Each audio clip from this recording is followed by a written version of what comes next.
Committee will come to order.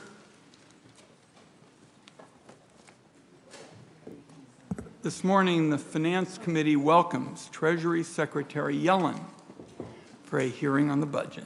This is an important opportunity to discuss big economic challenges, so that's where I'll begin.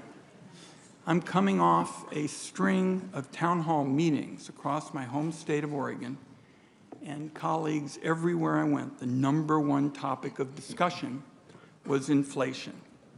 People are feeling it at the grocery store and at the gas pump.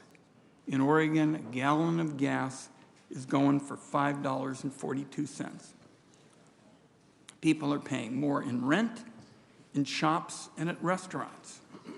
Now, this is taking place at the same time Americans learned on Friday that unemployment is 3.6%, near 50-year lows, and wages have been rising steadily. Overall, the job market is the strongest it's been in multiple generations. But in terms of what our families are feeling on the ground, inflation is causing real headaches. The challenge is how to tackle it.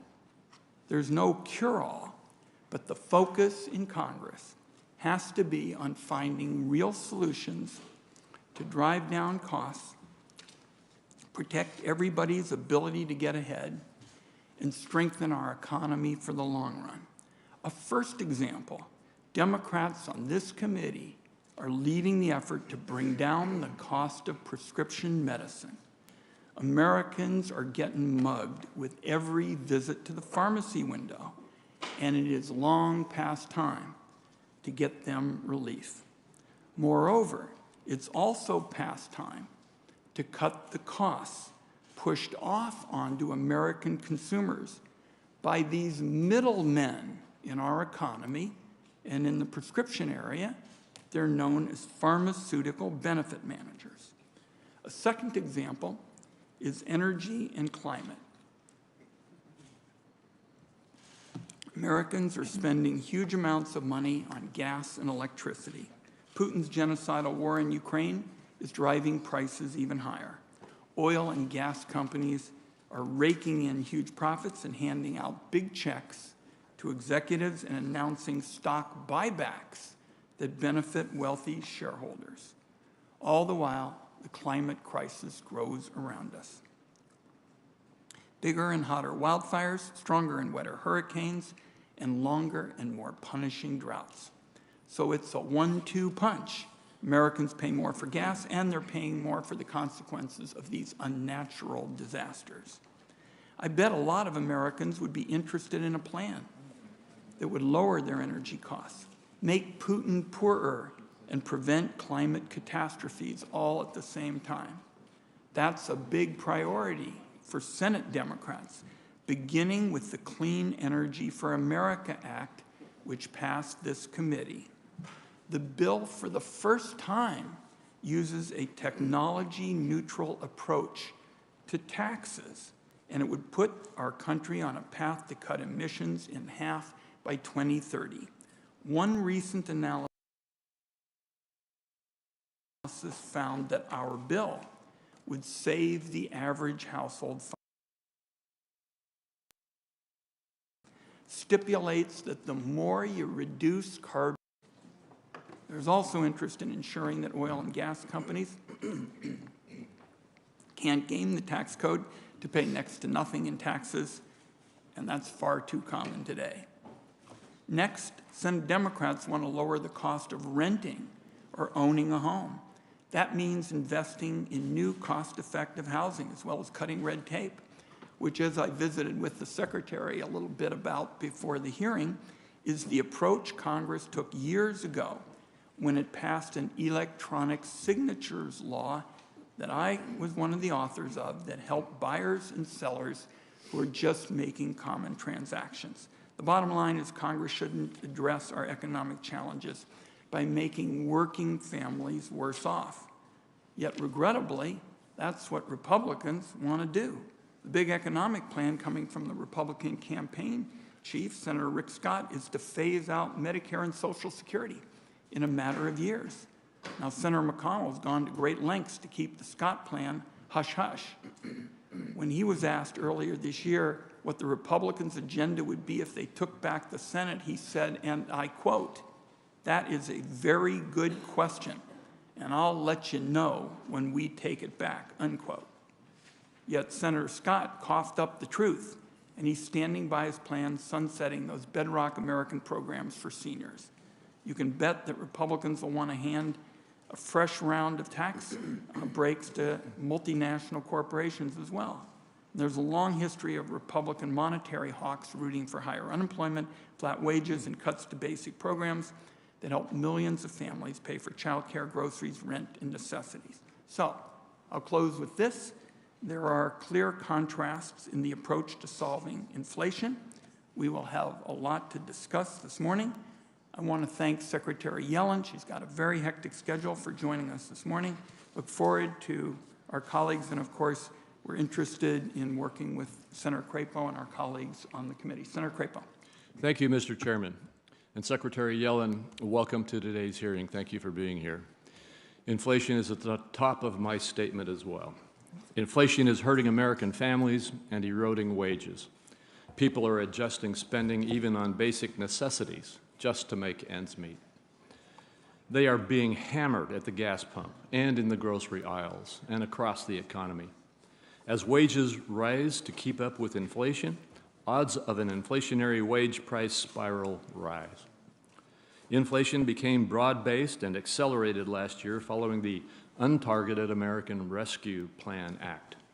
That act poured $1.9 trillion of inflation fuel into an economy with growing supply chain disruptions and households with elevated disposable incomes and liquid savings. Following that, Democrats pushed for trillions more in reckless spending. The result, which many predicted, has been inflation at highs not seen in 40 years.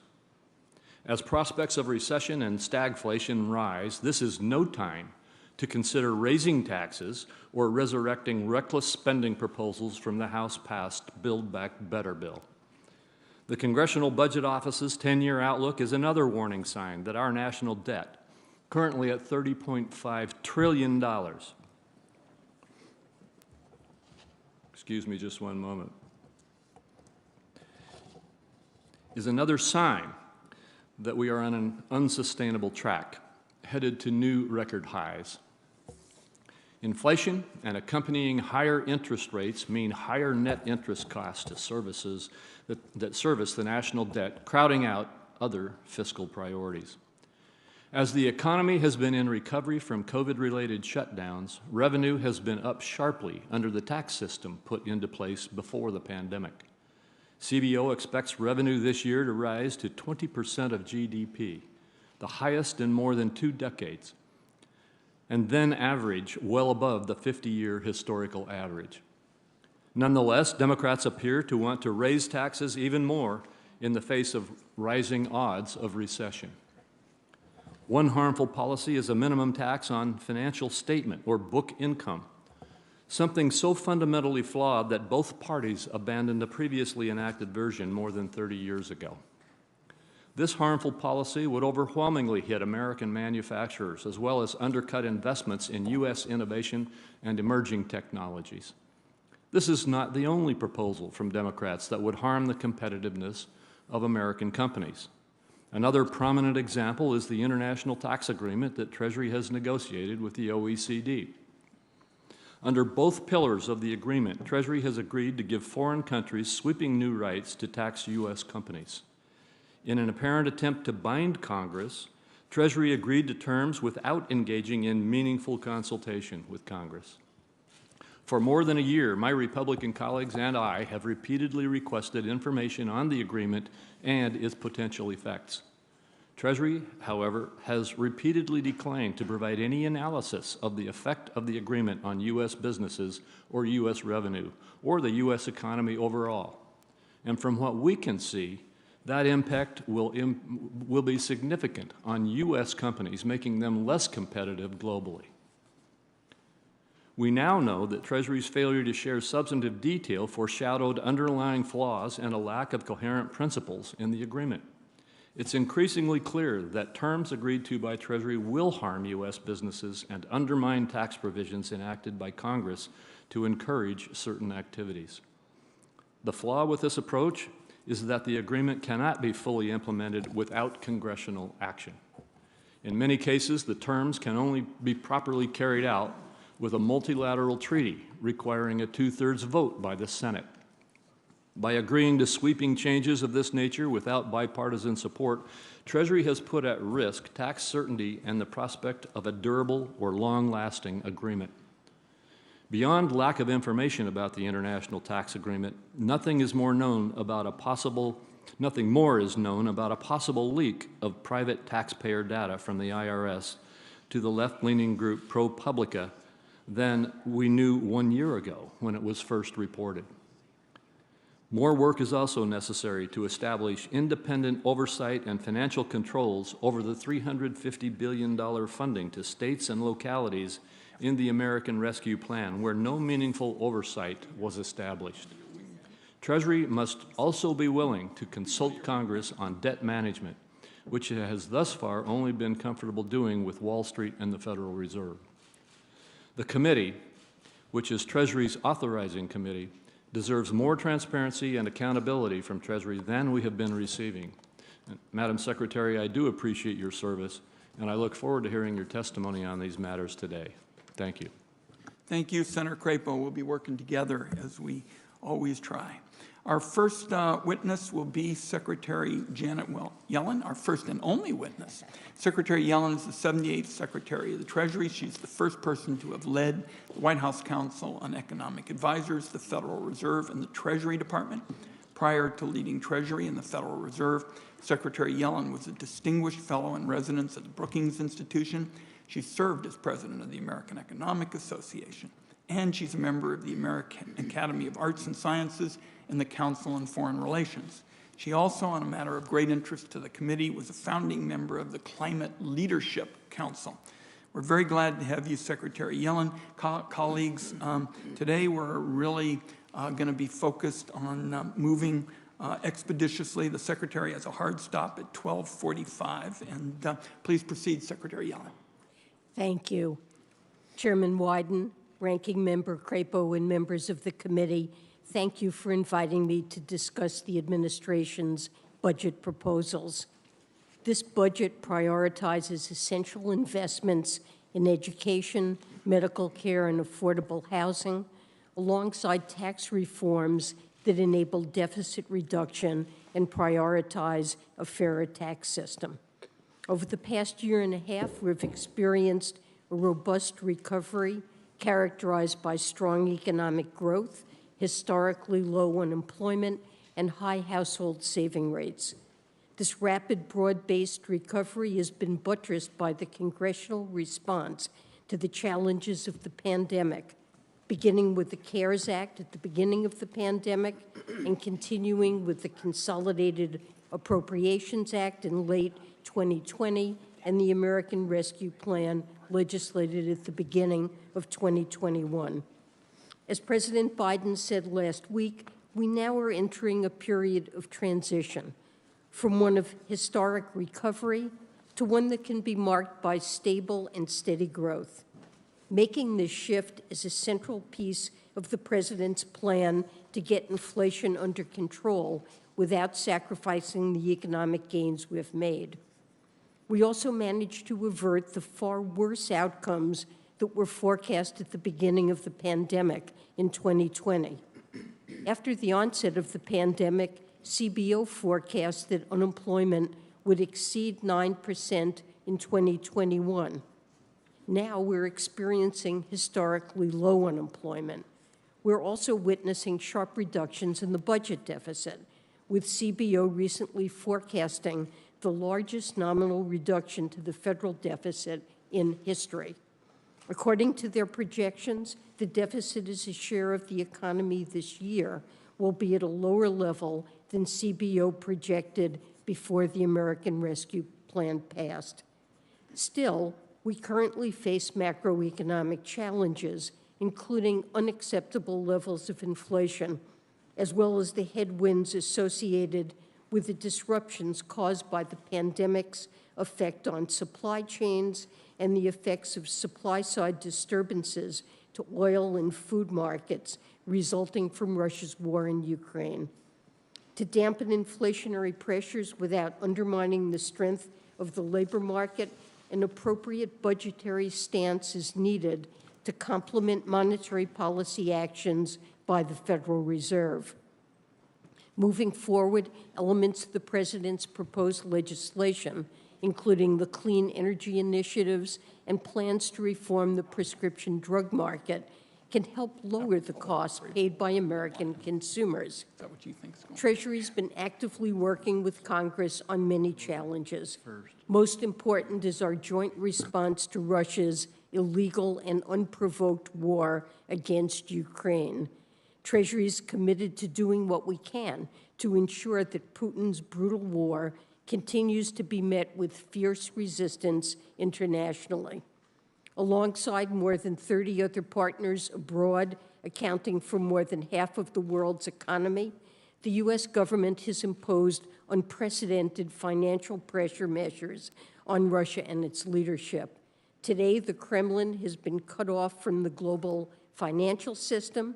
The Russian economy is experiencing severe contraction, with most analysts projecting a double-digit decline in Russian GDP in 2022, and they're experiencing sharply elevated inflation. We're grateful for the strong support of Congress in this endeavor, including its recent provision of $40 billion in security, economic, and humanitarian aid to the people of Ukraine. Our joint resolve is essential to supporting the people of Ukraine against this brutal invasion of their homeland.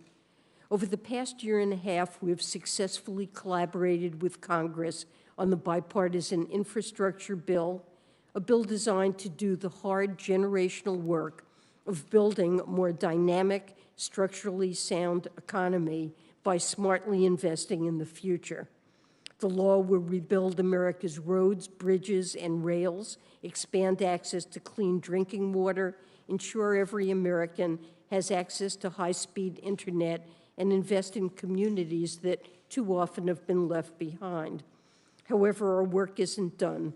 Building a fair and stable tax system that promotes broadly shared growth is important to both adequately funding investments and to reducing deficits and debt. I look forward to working with Congress to ensure that we continue to make progress in this regard. In the administration's fiscal 23 budget, we suggest smart, fiscally responsible investments, cutting deficits and keeping the economic burden of debt low. The budget's investments are more than fully paid for through tax code reforms requiring corporations and the wealthiest Americans to pay their fair share, closing loopholes and improving tax administration. Finally, it's no secret that I'm keenly focused on moving forward on the global agreement on the international tax reform, including a global minimum tax that will level the playing field and raise crucial revenues to benefit people around the world. Last fall, 137 countries, representing nearly 95% of the world's GDP, agreed on a deal that will stabilize our tax systems, provide resources to invest in security and respond to crises like COVID-19, and ensure corporations fairly share the burden of financing government. I'm hopeful that Congress will also implement this global minimum tax as part of its legislative agenda. Thank you, and I look forward to taking your questions. Thank you very much, Madam Secretary. And colleagues, let me just say in the beginning, we've got many members with questions, so this morning we're going to really have to stick to the 5-minute rule. Madam Secretary, let me start with cutting costs and fighting inflation. Some of my Republican colleagues have proposed increasing taxes on 75 million middle-class families by almost $1,500 this year alone, and on nearly half of small business owners. Instead of taking money out of these taxpayers' pockets, President Biden and Democrats propose to lower the cost of energy, health care and prescription medicine, child care and housing. We would also reduce cost pressures by making the wealthy and large corporations pay their fair share. In particular, the President and I believe strongly that billionaires should not be able to use current tax laws to pay little or no taxes for years on end. So my question, Madam Secretary, to start us off, is how would these policies reduce costs for middle-income families? Thank you, Senator Wyden. The President supports measures that Congress legislating measures that would ease the burden on lower and middle-income families. This would involve, for example, continuation of the child tax credit, lowering the cost of prescription drugs, investing in affordable housing, lowering the cost of health care, and the energy investments that you referred to that could cut utility bills significantly. And he would pay for those proposals fully, and more than fully, the President believes we should have deficit reduction. And the revenue-raising proposals involve asking upper-income taxpayers and large corporations to pay their fair share. And so we believe, I agree with President Biden, that proposals like this would lower the costs and ease the price pressures that low and middle-income households are facing due to rising energy and food costs, the supply chain problems that have been associated with the pandemic, and deficit reduction would complement the work that the Federal Reserve is doing. Let me get a couple questions in on the IRS. Secretary Yellen, IRS audit rates have fallen by more than 72% over the last decade, and by 86% for those earning more than $5 million per year. This lack of oversight, in effect, is giving the high flyers a free pass to cheat. The IRS estimates that we're losing about $600 billion each year from taxes that are owed but not paid. The IRS commissioner testified that our losses could be as high as $1 trillion a year. The President is requesting $80 billion for the IRS over 10 years. According to the Congressional Budget Office, this investment would raise over $200 billion in revenue, primarily from high-income tax cheats. Can you talk a bit about why this is a smart investment and how it would help fight inflation?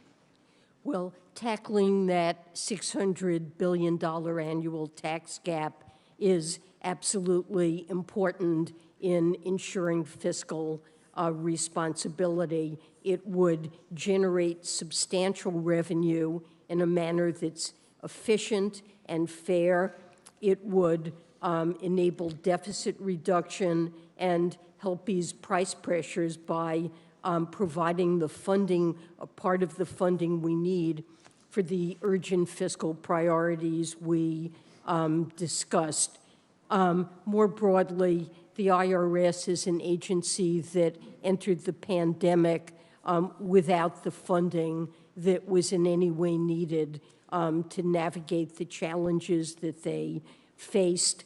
It's remarkable that they were able to perform as well as they did in getting out child tax payments and the economic impact payments, but we absolutely have to invest in the IRS to close that tax gap, which reflects opaque sources of income, mainly by high-income earners that are not taxed. Wage payers who earn W-2 income really pay their fair share, and they need the resources to serve taxpayers, to be able to answer their phones, to be able to ensure that they receive the payments that that they're due, and they need to modernize their technology, which is really the oldest, dating back to the 60s in the federal government. My time has expired, Madam Secretary. If my colleagues haven't asked it, I'll ask it for the record, but particularly this backlog situation, Oregonians who filed paper returns this year are wondering if the IRS has lost them. Some are desperately in need of that tax refund to pay bills. I'll talk to you about it further. Senator Crapo. Thank you, Mr. Chairman. And Secretary Yellen, you've heard from both Senator Wyden and me today about the significant pain Americans are suffering because of inflation that has accelerated and become broad-based following the enactment of the American Rescue Plan last year. Democrats are claiming that Republicans are trying to raise taxes. Nothing could be further from the truth, when the reality is that as we speak, the Democrats are trying to negotiate a new massive plan that would raise taxes significantly. Do you believe that it would be prudent fiscal policy to increase taxes or engage in more stimulus spending with an economy facing the prospects of stagflation? Senator Crapo, thank you for that question. As I indicated in my response to Senator Wyden, I believe there's a lot that Congress can do to ease the cost burdens that households are experiencing. With respect to energy, the administration has done everything that they can to bring down energy costs, for example, through an historic release of 1 million barrels a day from the Strategic Petroleum Reserve, and energy prices, gas prices, while very high, have risen a lot. They would be higher without that. But Putin's war in Ukraine is having impacts on energy and food prices globally. We're not the only country that's experiencing inflation. You can see that in virtually every developed country around the world. What Congress can do and what the Biden administration would like to see is investments in programs like lowering prescription drug costs, investing in clean energy and renewables that would free our dependence on global oil markets, which are subject to geopolitical risk and could bring down utility bills, affordable housing, help for childcare expenses that would enable higher labor force participation, medical costs. And these are ways that the Congress and the administration can address, bring down some of the costs that households face. And it's appropriate to pay for it, or more than pay for it, to have deficit reduction. We're supportive of deficit reduction and think that asking high-income taxpayers and corporations to pay their fair share is the right way to finance those investments. And what I heard you say is that it is okay to raise taxes right now and that it is proper to have more stimulus spending to deal with this crisis. I just have to say I disagree with you on that. What I also didn't hear you say was that we should increase our production, our domestic energy production, rather than depressing our domestic energy production. Do you continue to believe that the President's policies with regard to reducing our capacities to develop our own oil and gas reserves and potential is the appropriate approach to this? You mentioned taking from our strategic petroleum reserves, which I think weakens us, but you didn't mention increasing our domestic production of energy. Well, oil production in the United States fell during the pandemic. I think that oil producers didn't anticipate the strength of the recovery and the fact that oil prices would recover. And they certainly do have incentives now to increase oil production. They're sitting on thousands of leases on federal lands that they have not yet drilled, and But the certainly permits can't do for so. proceeding on those leases are not being facilitated. I mean, the president's executive orders have shut down the Xtel pipeline. They have stopped the issuance of more leases. They've stopped the progress on the permitting of those leases, stopped the offshore oil production. The fact is we were energy independent, and now we are not, and it's not the result of the failure of our capacity. You know, we may be energy independent, and we're actually exporting oil, but we're part of global oil markets, which are subject to geopolitical influences. And given the global nature of these markets, it's virtually impossible for us to insulate ourselves from shocks like the ones that are occurring in Russia that move global oil prices. And look, over the medium term, the critical thing is that we become more dependent on the wind and the sun that are not subject to geopolitical influences, and passing clean energy credits that will boost non-renewables is, I think, really critical to addressing climate change and our energy costs for households Well, going Madam Secretary, forward. my time has expired, but I wanted to get into the OECD information, and maybe either in this hearing or following, we will be able to have the opportunity to discuss the fact that there are serious concerns about the impact on our economy of those changes that are being negotiated by Treasury. Thank you, Senator Crapo. Senator Stabenow.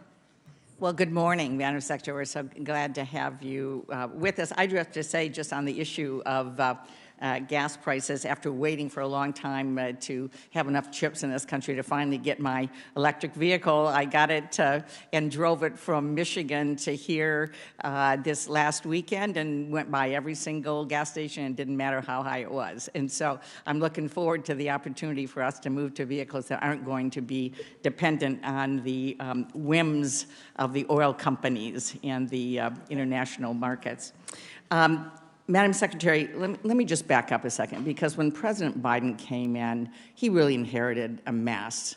And the reality is that even starting with the deficit, that 30% of all the publicly held debt in the country was created during 4 years of President Trump, including the largest tax cut for rich people and corporations. And so huge, and thank you for bringing that down. That deficit is now coming down faster even than we would have hoped. But there was no system for distributing vaccines. Children weren't in school. We didn't have testing, let alone home testing. We didn't have medicines. I mean, small businesses and restaurants and theaters, you know, everyone worried about were we going to be able to save lives and get through this. The good news is we did. And a big piece of that was what was done in the American Rescue Plan to make sure we have vaccines and could help children get back in school and help our restaurants and help people survive and so on. So I want to just reiterate the fact that based on all of that effort, we've seen the U.S. add 8.7 million jobs since President Biden took office, including 545,000 manufacturing jobs, which I'm particularly excited about. Business investment up 20%, more small business applications in 2021 than in any previous year. So that's good news. Here's the challenge that we know, and which we're all talking about now. Despite all this great news, when you have a global supply chain, and we're not getting enough of those chips for automobiles, and we have consolidation in the food industry, and we have all these other issues. People have more savings, they want to buy things, but the things aren't there to buy. And that's supply chain breakdowns, and that leads to inflation, which is where we are right now, which is what we're all talking about, which is very real for everyone. I mean, the exact story is different in different parts of the economy, but the bottom line is that people have more savings to buy things, not enough things to buy, prices go up, and so here we are. You didn't create that, President Biden didn't. we didn't. It was the result of what has happened in this global economy, frankly, that I think we need to rectify by bringing jobs home, making more things in America, and so on, which I appreciate the Biden administration doing. So if you could just take a moment to speak a little bit more about what you believe we need to be doing in Congress to help bring those prices down. It's great political theater to point and just say, oh, prices are up. And my reaction is, duh, they're up for everybody. The question is, what are we going to do about it? And that's going to take bipartisan support to get that done. So could you talk a little bit more about what we should be doing to help bring those prices down?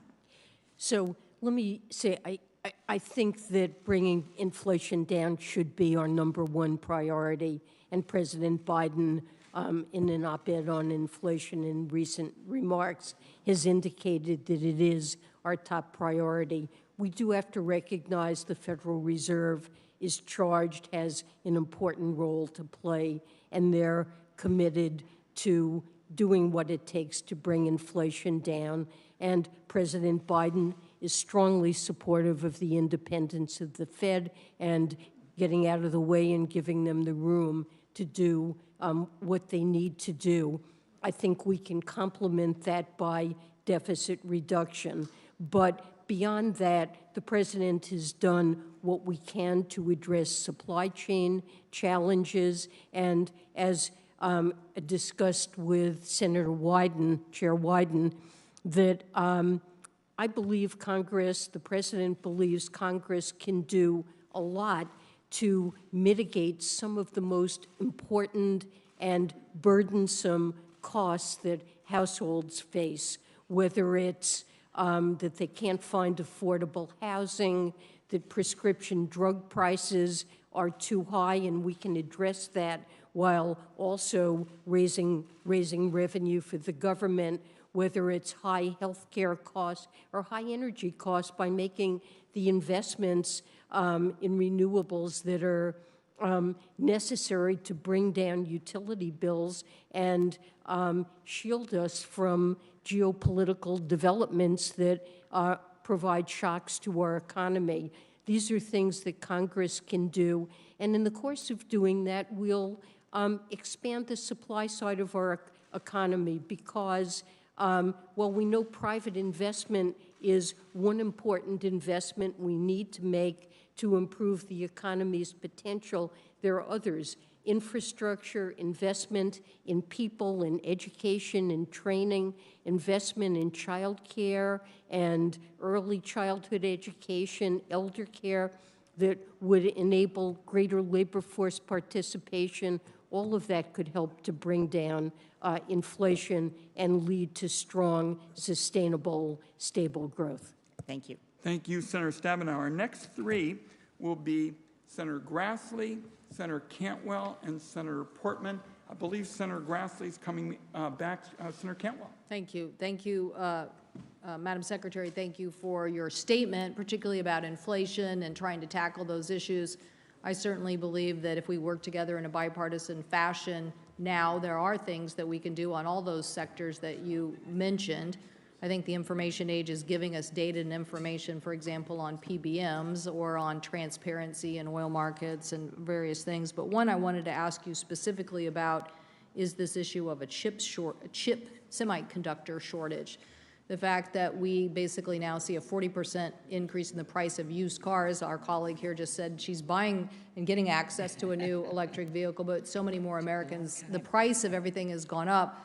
We have our trucking industry saying that they can't even ship built trucks because they don't have the chips to put into the trucks. So every aspect of our economy is now more expensive just because shipping costs are going up.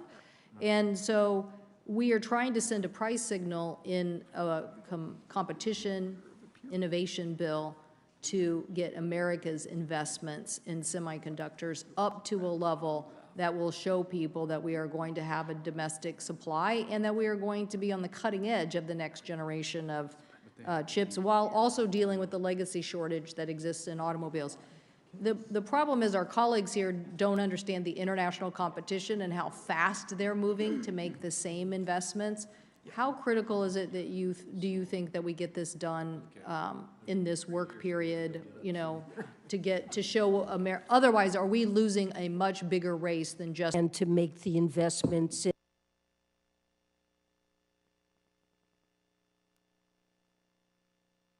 in semiconductors that will keep the United States in the lead in this critically important industry, and to make sure we have the capacity to produce advanced chips at home.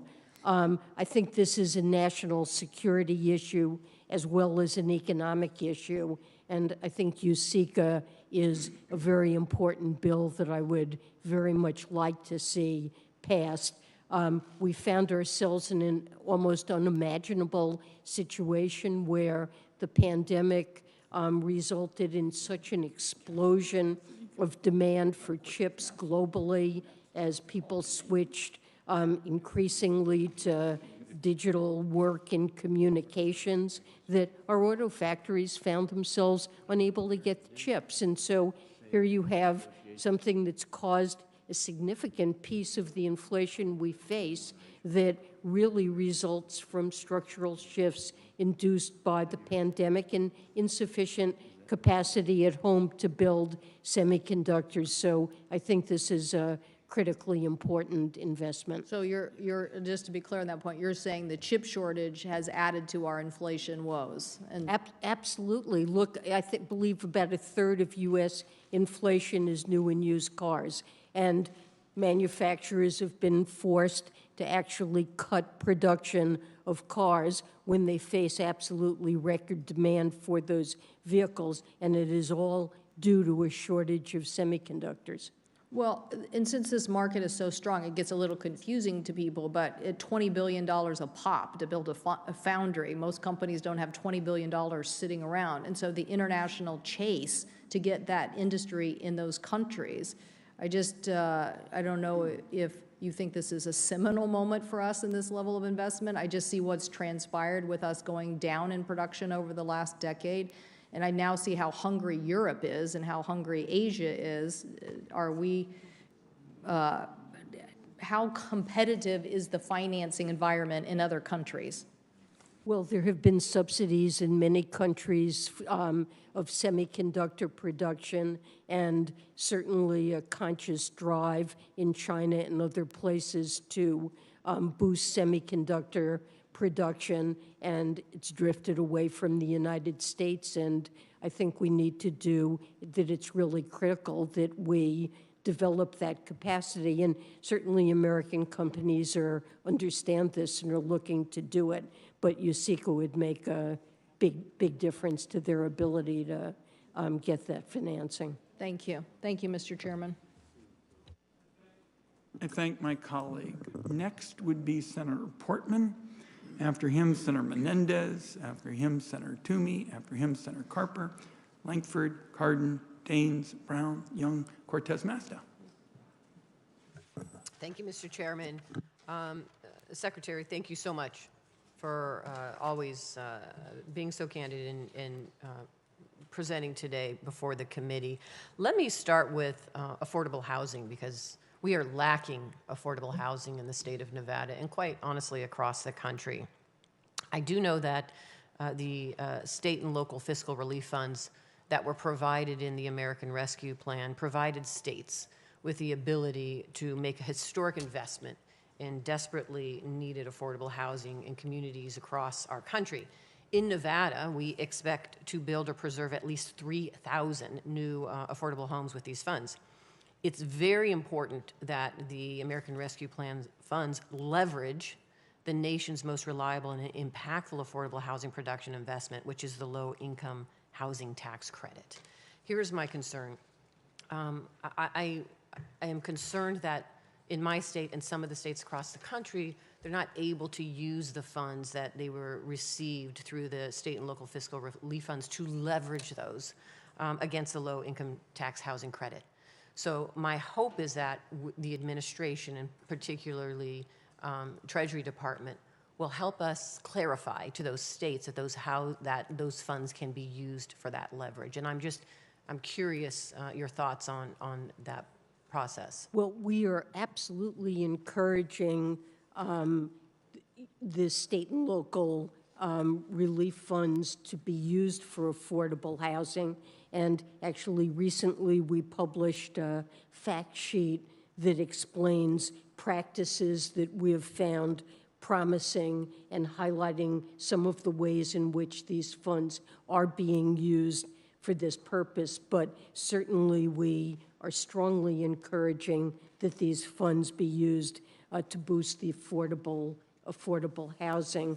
I mean, on the low-income housing tax credit, I know there's been an issue around average income regulations, and that was something that Congress intended to provide flexibility to entities that use that credit. And it is our highest priority for our tax team to make sure that those regulations capture that flexibility. Thank you. I am hearing just in my state that by aligning the low-income housing tax credit with state and local fiscal relief funds, that's the difference between building 3,000 units and 8,000 units in my state.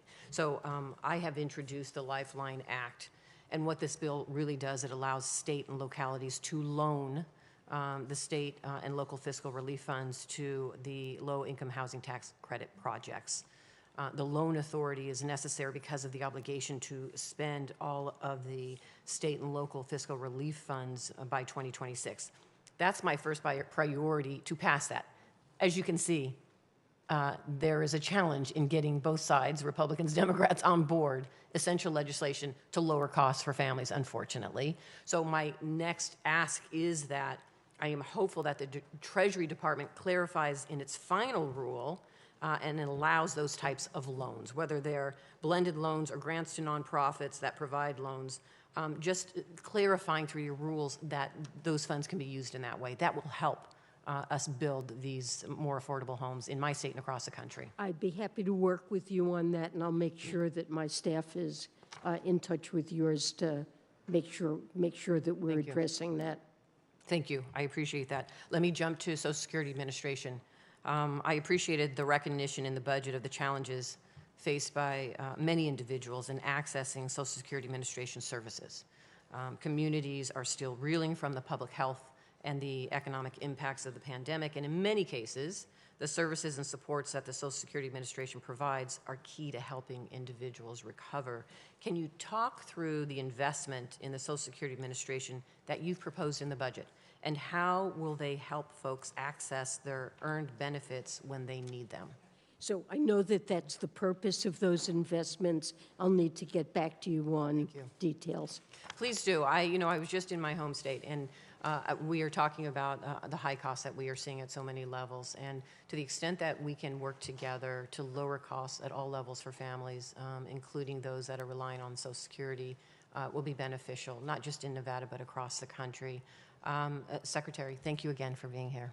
Thank you, Senator. Thank my colleague. I'm very interested in working with her on these housing issues. That is so crucial. Senator Toomey's next. Thank you, Mr. Chairman. Madam Secretary, welcome back to the committee. I'm going to talk a little bit about a subject on which you and I disagree, which won't surprise you. But I think it's important that we have a candid conversation about the tax reform of 2017 and the danger that that I associate with the administration's attempt to really throw it out.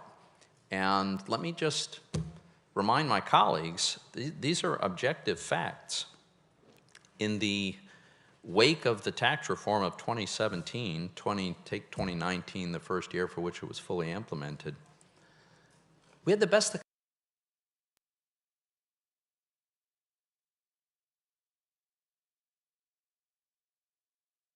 economy of my lifetime, the lowest unemployment rate in 50 years,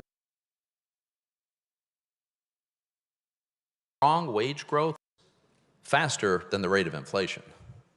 So American workers were becoming more affluent. They were able to improve their standard of living, contrary to today, where the wage growth is not keeping up with inflation. And so today's workers are falling further and further behind under the current economic circumstances. But getting back to post-tax reform, corporate inversions had stopped entirely. It wasn't that they slowed down. We haven't been able to identify a single corporate inversion since our tax reform, which was designed in part to stop corporate inversions, went into effect.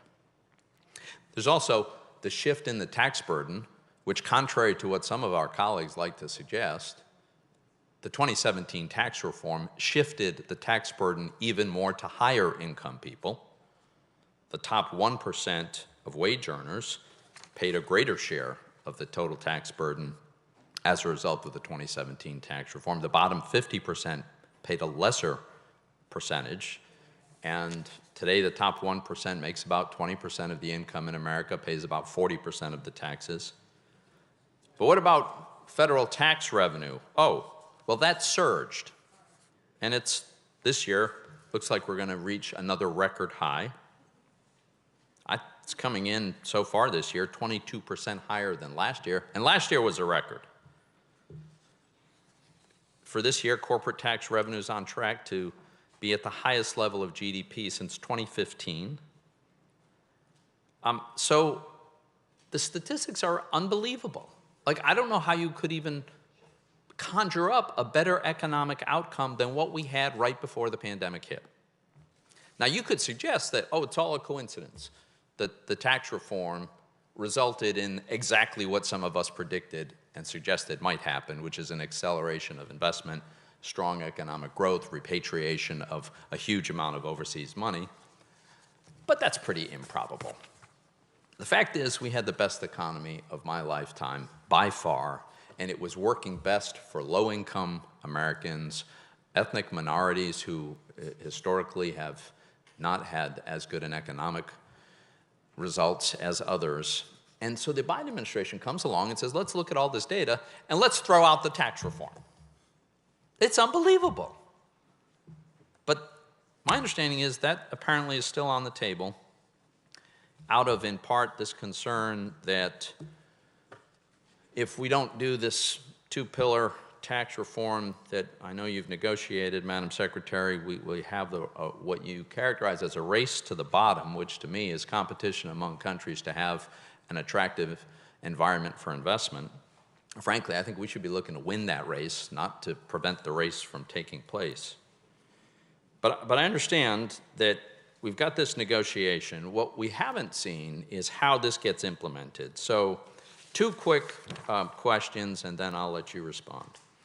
First, I'm very concerned about the impact that the proposal will have on American competitiveness. My understanding is that the Treasury Department has run an analysis, has data about the impact on American business if the tax reform that you have proposed would go forward. So I'd like to know when we can get access to that data. That's my first point. And the second is that since Pillar 1 of your two-pillar model requires modification of existing tax treaties, it seems clear to me that has to come to the Senate for ratification. I have not yet heard an agreement that that's in fact going to happen, and in the absence of that, an explanation for why, since the Constitution requires it, why it should not. And with that, I will yield to the Secretary. Well, just very quickly, with respect to access to data, of course, the data relating to Pillar 2 is available, and that was included in the House-passed bill and scored by JCT. So I think you must be referring to Pillar 1 Right. and the impact that that would have. And what I would say there is that it could go either way, depending on the details which have not yet been decided in the Pillar 1 negotiations. The impact on fiscal revenues will be small. Pillar 2 has a big impact. Pillar 1 will have a small impact. We're a very large market economy. We will gain revenue from our ability to tax foreign corporations that are doing business in the United States where we consume those services. We will lose some from revenue that's taxing authority that's reallocated to foreign countries. Net, it could be positive or negative depending on details that have not yet been worked out, and that's why we've not provided data. We will when those details are clearer. And the ratification process? And the ratification requires Congress's approval. I think there's no doubt about it, but the form that that needs to take is still to be determined. Thank you, Mr. Chairman. Thank my colleague. Just so we're clear, one of the first things we stated at the outset is we've got Senate Republicans now proposing to increase taxes on 75 million middle-class families by almost $1,500 this year alone, and on nearly half of small business owners. Senator Carper. Thanks, Mr. Chairman. Madam Secretary, welcome. Very nice to see you. Thank you for your extraordinary service over the years. Madam Secretary, I don't know what you were doing when you were 29 years old. I was elected state treasurer of Delaware, and we had the worst credit rating in the country. We were dead last. I think we were tied with Puerto Rico, actually. We had no pension fund. We had no cash management system. We had no cash. And I got to be state treasurer. I've been a vocal advocate for a fair and well-functioning tax system ever since that day, and I still am. One way to achieve this goal is by making sure that the taxpayers don't have to jump through hoops to file their taxes.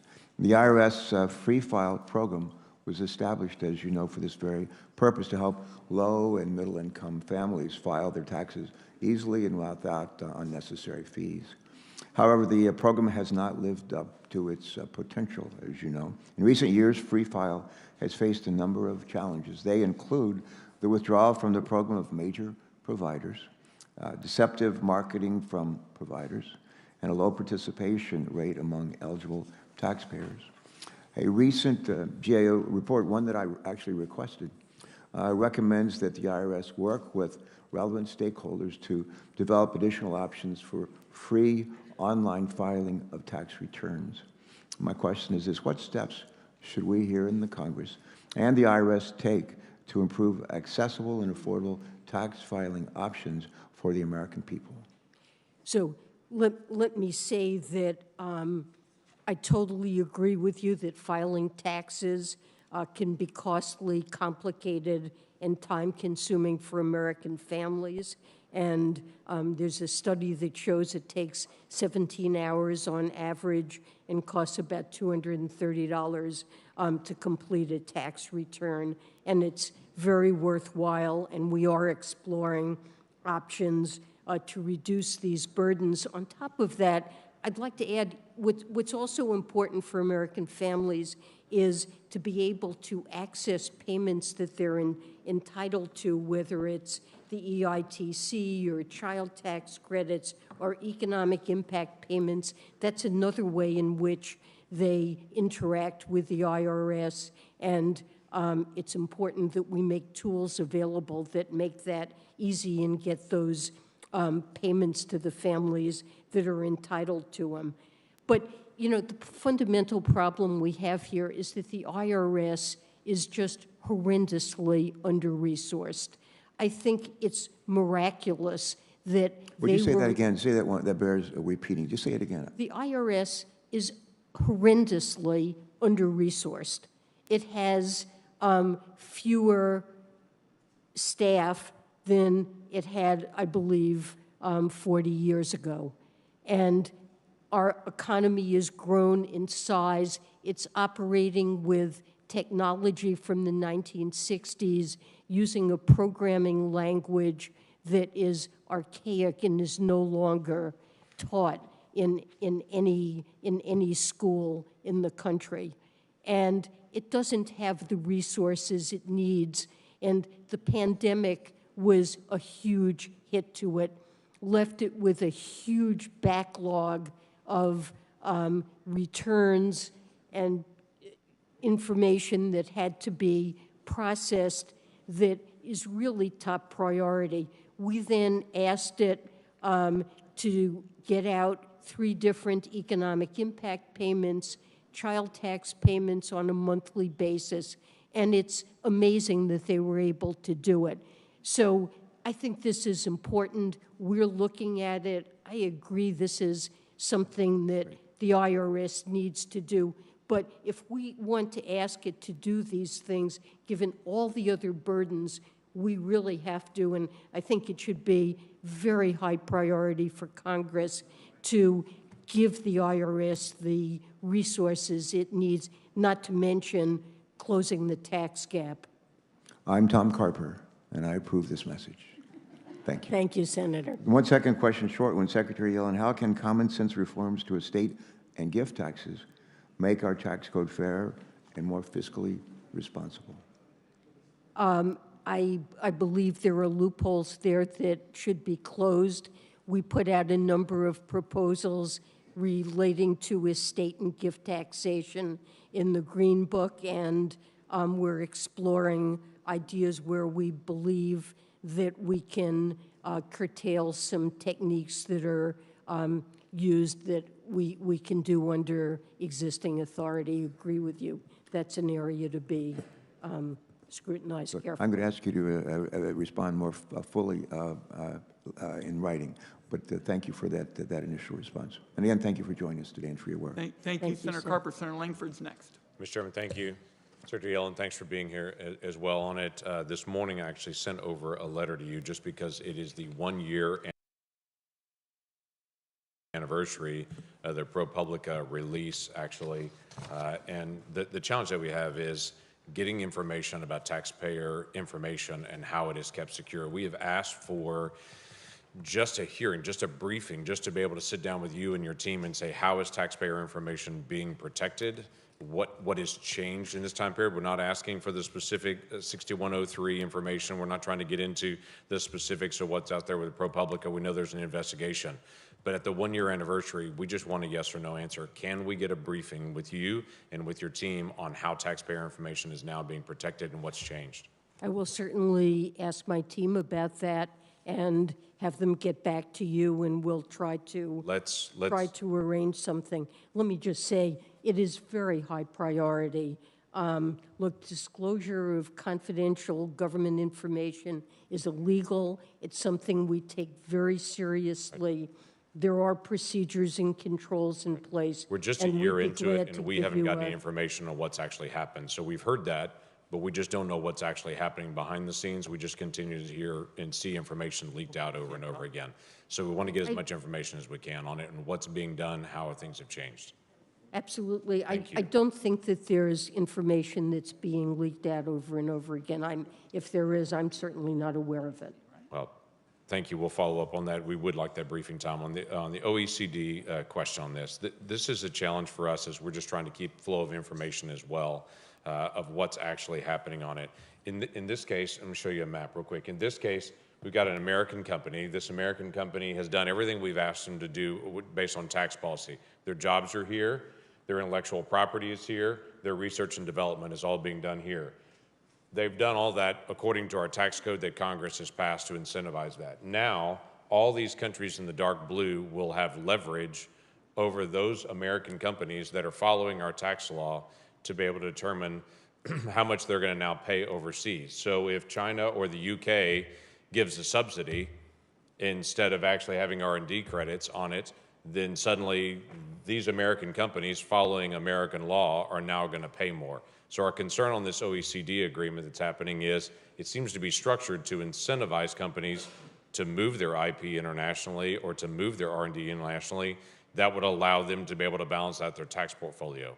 Help me understand where I'm wrong on this. I don't understand that. I mean, we are the only country that imposes any minimum tax on the foreign earnings of our multinational corporations. It's currently at 10.5%, but on a blended rather than country-by-country basis. No other country does this, and what this global deal is going to do is to force every other country around the world that signed up, 137 countries that have signed this agreement, to impose a minimum tax on their corporations Right. on their overseas earnings of at least 15%. But our understanding of this is they'll impose that 15% minimum, and then they'll actually take out things like their subsidies, where our credits that have been passed in law won't count on that, but their Many- subsidies will. Many of our credits will count on that. But their and, subsidies won't, yeah. well, it's structured so that direct subsidies aren't counted, whether we give them or they give them. Right. But on the tax side, it does count. But we certainly would work with Congress to make sure that the benefits that Congress intended, the business credits, are structured so that they will be available. So yeah, that is reassuring to hear, because we've not had this sense of working with Congress through this process. It seems to be a deal that's negotiated everywhere else, and it's coming back to us last. Obviously, according to the Constitution, revenue changes have to be done through Congress and have to be voted on here. There seems to be an incentive to be able to move to something very different. This is the same thing we're dealing with the foreign tax credit piece right now. The foreign tax credits, the regulation was actually put out in January. A lot of companies, including companies in my state in Oklahoma, are really struggling to be able to understand that. We've had folks from Treasury that have come out and said more guidance is needed, but it seems to be the train is still moving, and they're still trying to figure out, only with an audit at some future date, if they were following the rules or not on this, because the guidance has not actually come out on time. So can you help me with the foreign tax credit piece to know, is this going to be delayed, or is this still going to be implemented this year when there's not guidance, but there's been a change, and it's been a change that's been different than what's happened for decades? Well, we have issued a regulation, But no but we guidance. do understand that there are some issues that businesses have around it, and we certainly wish to work with you to address those. Will it be delayed, the implementation, until they get guidance? Time of the gentleman's expired. Let's get an answer to this. I don't think it will be delayed, but we Thank- will work to address issues with it. I thank my colleague. Senator Cassidy's next. Madam Chair, several things. Madam Secretary, I'm sorry. Social Security is going insolvent. The administration has not proposed anything to address the insolvency.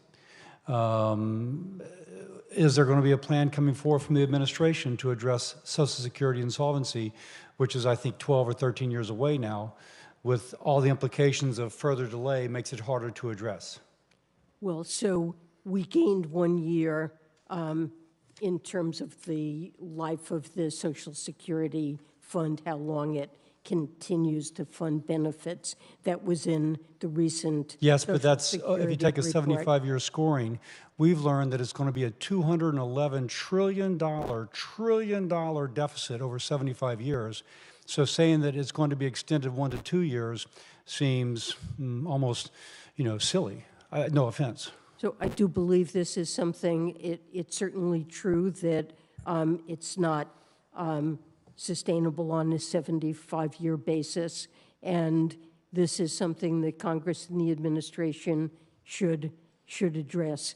This is not news, I would say. We've known about this for at least 30 years and have not taken steps to address it. So you agree it's important to take those steps? I do believe it's something we should do. Let me move on. As regards the inflation, one variable that we can potentially impact is the price of oil and gas. Now, you've mentioned how it's an international market and there's some limit as to the impact of what we do locally. But that said, the administration has proposed decreasing tax incentives for the production of oil and gas.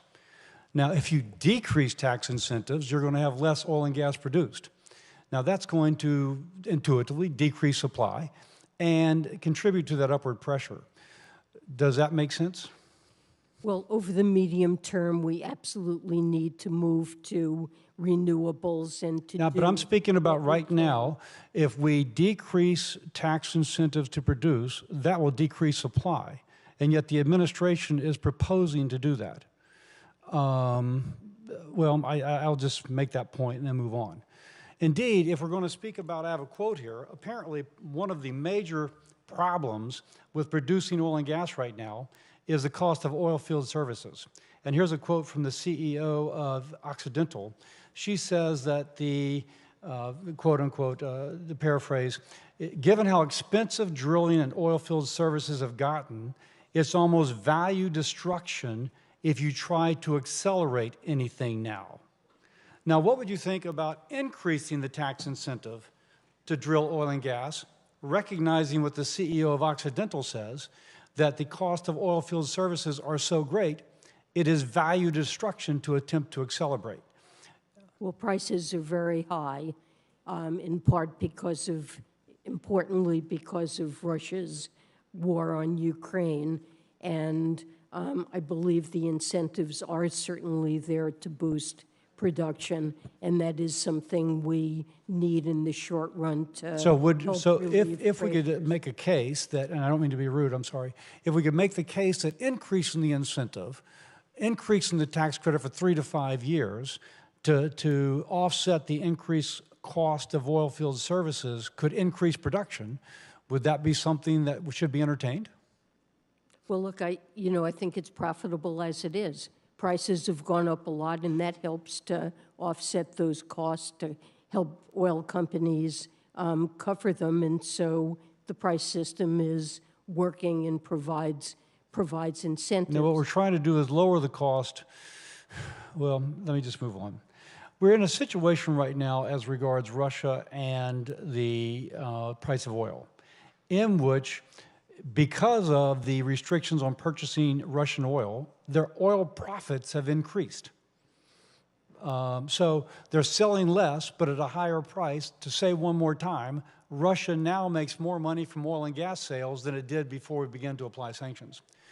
Now, the Europeans have considered coming together as a buying bloc to limit the price that we will pay, monopsony power, if you will. We'll pay the price of production, but no more. And so therefore, we don't pay the higher price at the pump, but they don't get the increased revenue. Is the administration participating in this? Are we taking the lead in this? Is this something that we would entertain? Absolutely. Our objective is So absolutely, we are involved in discussions to come up with a buyer's block that will not pay Yes. more than X amount? yes, we are. Can you give a kind of assessment of where those negotiations are? Extremely active. Senator- I think what we want to do is keep Russian oil flowing into the global market to hold down global prices and try to avoid a spike that causes a worldwide recession and drives up oil prices. But absolutely, the objective is to limit the revenue going to Russia, and the kind of strategy you suggest, there are different ways technically of accomplishing that, but it's certainly a desirable strategy The time to of the consider. gentleman's expired. Thank you. Thank my colleague. Senator Cardin. Thank you, Mr. Chairman. Madam Secretary, thank you for your service. I first want to just concur with the comments of our Chair, Senator Wyden, and Senator Carper in regards to needing predictable, sustainable funding for the Internal Revenue Service. The budget that the administration has supported does that, but we need staying power here. I've been working with Senator Portman when we were both in the House of Representatives trying to modernize the IRS through resources for the level of service, for the fairness in enforcement. And I just really want to underscore the commitment needs to be there for a sustained period of time so the IRS can provide the level of service that Americans expect and provide the fairness in our tax code. But I want to question in regards to affordable housing. Over this work period, I was on the Eastern Shore of Maryland and Cambridge, looking at some of the challenges we have there for affordable housing. That's a rural area. We go to urban centers, rural areas, we have affordable housing issues. And there are several provisions in the administration's budget that I think are important, that have bipartisan support. We could talk about the historic tax credits, which was used in regards to Cambridge. We can talk about the new market tax credits. Senator Blunt and I have introduced legislation that would extend and make permanent the new market tax credits. Low-income housing tax credits has been an issue that we've had bipartisan support. But I want to concentrate, if I might, on the Neighborhood Home Reinvestment Act. that Senator Portman and I have introduced that's in the administration's budget that deals with the appraisal gap. There are neighborhoods in which you cannot refurbish homes because the market price makes it impossible to put that investment in. And the Neighborhood Home Reinvestment Act deals with that appraisal gap by providing a credit so that we can have a larger stock of affordable housing in communities that today are being neglected. So can you just share with the committee the priority of this administration in regards to affordable housing and specifically the Neighborhood Home Investment Act? Well, we're certainly supportive of that, and affordable housing, I think, is one of the most serious and growing challenges we face in this country, and the administration is trying to think of everything we really can to promote the building of affordable housing, the low-income housing tax credit, the New Markets Initiative, and other things that the administration can do internally to try to promote affordable housing. I would just underscore, as we talk about American families struggling today because of increasing pricing, housing is one of the key areas. We know we have a tremendous shortage. So I just hope that you would put a real priority on it. We have bipartisan support. We need not only for your support, but your active engagement in order to get this to the finish line, because we have strong support on this committee, and I hope that we'll see it in one of the tax bills that make it to the President's desk for signature. I want to talk about another tax issue that is moving in Congress. The House has taken action on retirement security, a pretty comprehensive bill. Our chairman and ranking member, Chairman Wyden and ranking member Crapo, are bringing all of us together in regards to retirement security. I've worked with Senator Portman for many years on these issues. And we're looking at how we can get people who have saved too little in the past adequate incentives to save, help for small businesses to create saving opportunities for their employees, provide more certainty and flexibility for Americans in the retirement years. All of those are areas that I think are not controversial. They're bipartisan. But once again, if we're going to be able to have that three-leg stool for retirement security, Social Security, private savings, and retirement, we need to strengthen our retirement security tax laws. We need your push here to get to the finish line, because there's a lot of stakeholders, a lot of interest groups, and we've got to come together in a relatively short period of time in order to get a bill passed. Is the administration willing to help us get a retirement security bill to the finish line? We certainly look forward to working with you on it, and our staffs can talk to one another about what's needed. We're certainly glad to work with you on that. Well, I appreciate that. We're going to need some priorities here from the administration to help us. There are different views, and we have to reconcile different committees here in the House and the Senate. I know there's a lot on your plate, but I would urge you to give this a high priority. Thank you, Mr. Chairman. Thank you, Senator. Thank you, Senator Cardin, and Senator Crapo and I are going to give the retirement bill a very high priority. Good work. Senator Portman's next. Thank you, Mr. Chairman, and thank you for your focus on the retirement policy front, as well as the ranking member Crapo, and to Senator Cardin. Thank you for asking the question. I appreciate your willingness to continue to provide technical assistance to us and get through this. This is one of the great bipartisan opportunities we have that actually help the people we represent at a time when people's savings are under more and more stress, and during COVID, a lot of people took money out of their savings. This will help them save for their own retirement through private retirement, and deals with really the 4 or 5 concerns that on a bipartisan basis all of us have raised with regard to the retirement system. And so thank you for working with us on that, and thanks you to Senator Cardin for raising it. On the issue of foreign tax credits, I'm very concerned with the new regulations, in particular the lack of notice and comment that went into the final draft of that. It's a pretty simple issue to me because countries all around the world provide foreign tax credits, so there's not double taxation. So if a U.S. company pays taxes overseas, you don't want to double up and have them pay taxes here, because we want more U.S. companies to do business overseas. I'll give you an example. In my hometown of Cincinnati, Procter & Gamble has over 10,000 employees. 40% of those workers support global sales, international sales outside of the United States. So this is great for us. A lot of those are service jobs, back office jobs, high-paying jobs, by the way, white-collar jobs that help strengthen our Ohio economy. But this happens all over the country. And so my concern is that the interest in avoiding double taxation is compromised when you look at these new regulations.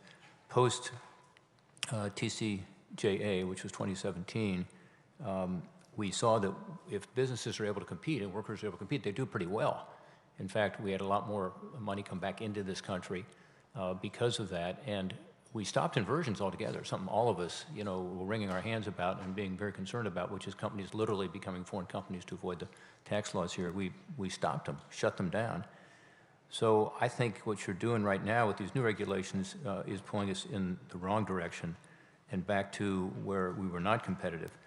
So I appreciate you've indicated you want to make changes to the cost recovery and royalty withholding portion of the rules, but I also understand that you've indicated you will not be amending the rules dealing with the creditability, the ability to take credits with regard to withholding taxes on services. And again, that's a lot of what we do in this country. So my question to you would be, one, do you agree with me that we want to have global companies here in America that are expanding jobs here and therefore taking advantage of what, again, the global community does, which is these tax credits, including for services?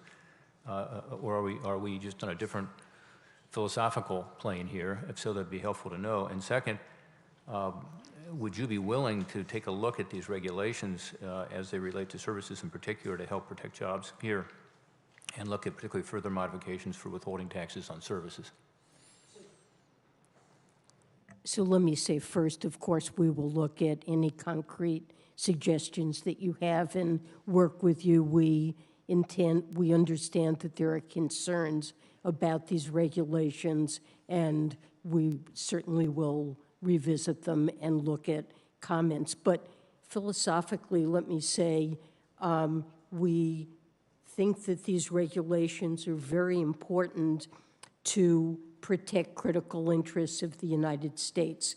And the fundamental principle is that we should allow a credit for foreign taxes only where the foreign taxing jurisdiction has the primary right to tax the income. And what we're seeing around the world are new kinds of taxes, like digital service taxes, where foreign countries are essentially trying to expand their taxing jurisdiction through extraterritorial type taxes. And these are taxes that should not be entitled to take the foreign tax credit. And if we grant it, we're just encouraging countries to impose taxes that we think, in the case of digital service taxes, we've found them to be unfair trade practices. Well, Madam Secretary, let me interrupt just for a second because I have a limited time. I don't disagree with you on the digital services taxes. That's not the issue here, and I understand your position on that, and I tend to share your position. I think American companies have been unfairly targeted with regard to digital services taxes. I'm talking about withholding taxes with regard to services.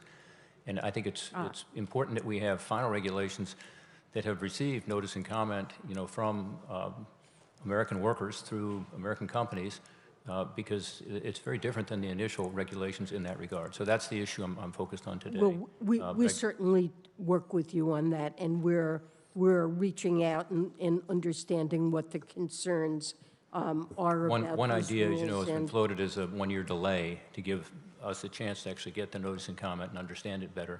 I hope you would consider that. The time, my friend, has expired, and did you want to respond to that, Secretary Yellen? I was just going to say that if there are changes, they can be applied on a retroactive basis. Very good. Thank you. Senator Daines is next, and then I very much hope we can get Senator Casey, who's been so patient, and we'll have to see who else is coming. Senator Daines. Mr. Chairman, thank you. Secretary Yellen, thanks for being here today. I do want to talk about inflation because that's what everybody's talking about back home. The chairman mentioned that in his opening remarks. It's truly remarkable what's happening with the inflationary hurricane force winds that are blowing today. It's in the minds of the people that I serve every day, Montanans, every day. They're seeing it at the gas pump, they see it at the grocery store, they see fertilizer prices for our farmers. The Biden administration has attributed, though, this broad-based rapid inflation that began last year to Putin. We've been attributed to greed, to triggered exploitation, to profiteering. The one thing we've not heard the administration say is that there may have been a contributing factor with the $1.9 trillion spending package that was passed in March of 2021 by this Congress, that we were calling out the concerns of the inflationary pressures it would create in the economy.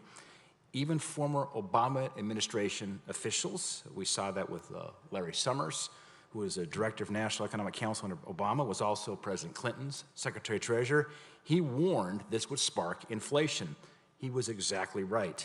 In fact, in a recent Federal Reserve Bank of San Francisco research paper titled, quote, "Why is U.S. inflation higher than in other countries?" analysts confirmed the strong connection between heightened U.S. inflation and the government spending that was occurring earlier last year. A large portion of that spending was in that $1.9 trillion package. By the way, there was over $1 trillion of unspent COVID dollars coming into December of 2020. We warned everybody up here, you can't spend another $1.9 trillion because it will have inflationary effects. I've not heard this administration say anything about that, but I do want to allow you the opportunity to set that record straight. My question is, Secretary, do you agree with the San Francisco Fed that the nearly $2 trillion March spending package was a significant causal factor in the high, increasingly broad-based and accelerating inflation that we observed this past year? Senator, we're seeing high inflation in almost all developed countries around the world, and they have very different fiscal policies. So it can't be the case that the bulk of the inflation that we're experiencing reflects the impact of the ARP. So was it a causal factor, would you say, that $2 trillion when we had $1 trillion unspent? So do the quick math here. It's about $3 trillion that was put into this economy from December through March of 2021. So I guess the way I see it is when President Biden was inaugurated, he inherited an economy with very high unemployment, and the Congressional Budget Office and other forecasters were envisioning that this could last for a very long time. And we had to address the possibility that this could be a downturn that would match the Great Recession. And so in designing a policy, there are various risks that need to be taken into account.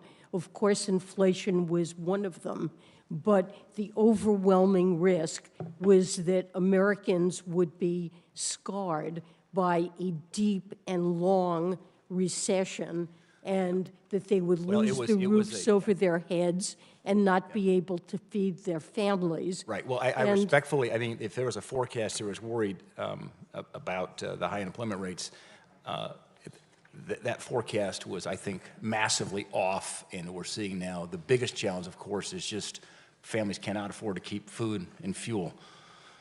Well, inflation is the number. There's no question. I don't disagree with you. I want to talk about OECD for a moment here and China's compliance.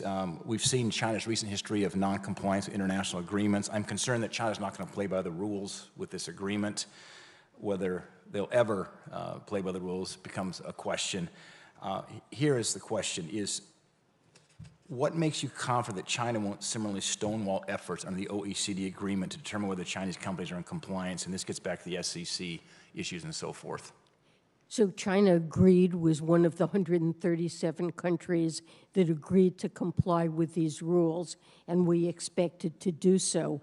But if it fails to do so, this agreement contains an enforcement mechanism that will allow the United States or any other country that has adopted the global minimum tax to impose taxes on China's companies that would be the same as if China had complied. So there is a tough enforcement mechanism in this deal. And if China doesn't comply, then the U.S. and other countries where Chinese firms do business will be allowed to collect the taxes on those Chinese firms, on their business outside China, that China hypothetically refuses to collect itself. Time of the gentleman's expired. Senator Grassley. You're next. I was hoping we could get Senator Grassley and Senator Casey, but we have had a number of colleagues coming in. Let me ask my colleague from Indiana, have you voted already? I have not, Chairman. Okay. I have not either. Well, the vote hasn't started. All right. We'll go with Senator Grassley, and then we'll go back to the regular order. Thank you. I can't remember that you've said anything about corporate greed being a cause of inflation, but several members of your political party have, and yet we have mainstream Democratic congressmen or economists reject the greed theory. Jason Furman called it a sideshow. Larry Summers said it was a diversionary. Benjamin Page said it was a red herring. And Catherine Rampel for the Washington Post referred to it as an inflation conspiracy theory. What is your opinion? Does corporate greed explain the broad-based price increases consumers are currently facing? Well, I guess I see the bulk of inflation as reflecting demand and supply factors. And on the supply side, we've had huge supply chain issues due to the pandemic and shifts in the pattern of consumption away from services and toward goods. We've had enormous increases in food and energy prices, partly reflecting Russia's war on Ukraine. I think and those are, to me, the you're key answering factors. the question in a way that I'm glad you answered it, because I think that your answer rejects the corporate greed argument that we've been hearing. Next question, my concern with the current focus on so-called corporate greed is that it risks taking us down the failed roads of the 1970s, where we had price controls and windfall profit taxes. These policies led to rampant shortages, most notably gas lines around the block. Do you agree that neither price controls nor windfall profit tax are viable solutions to inflation and would have serious negative consequences?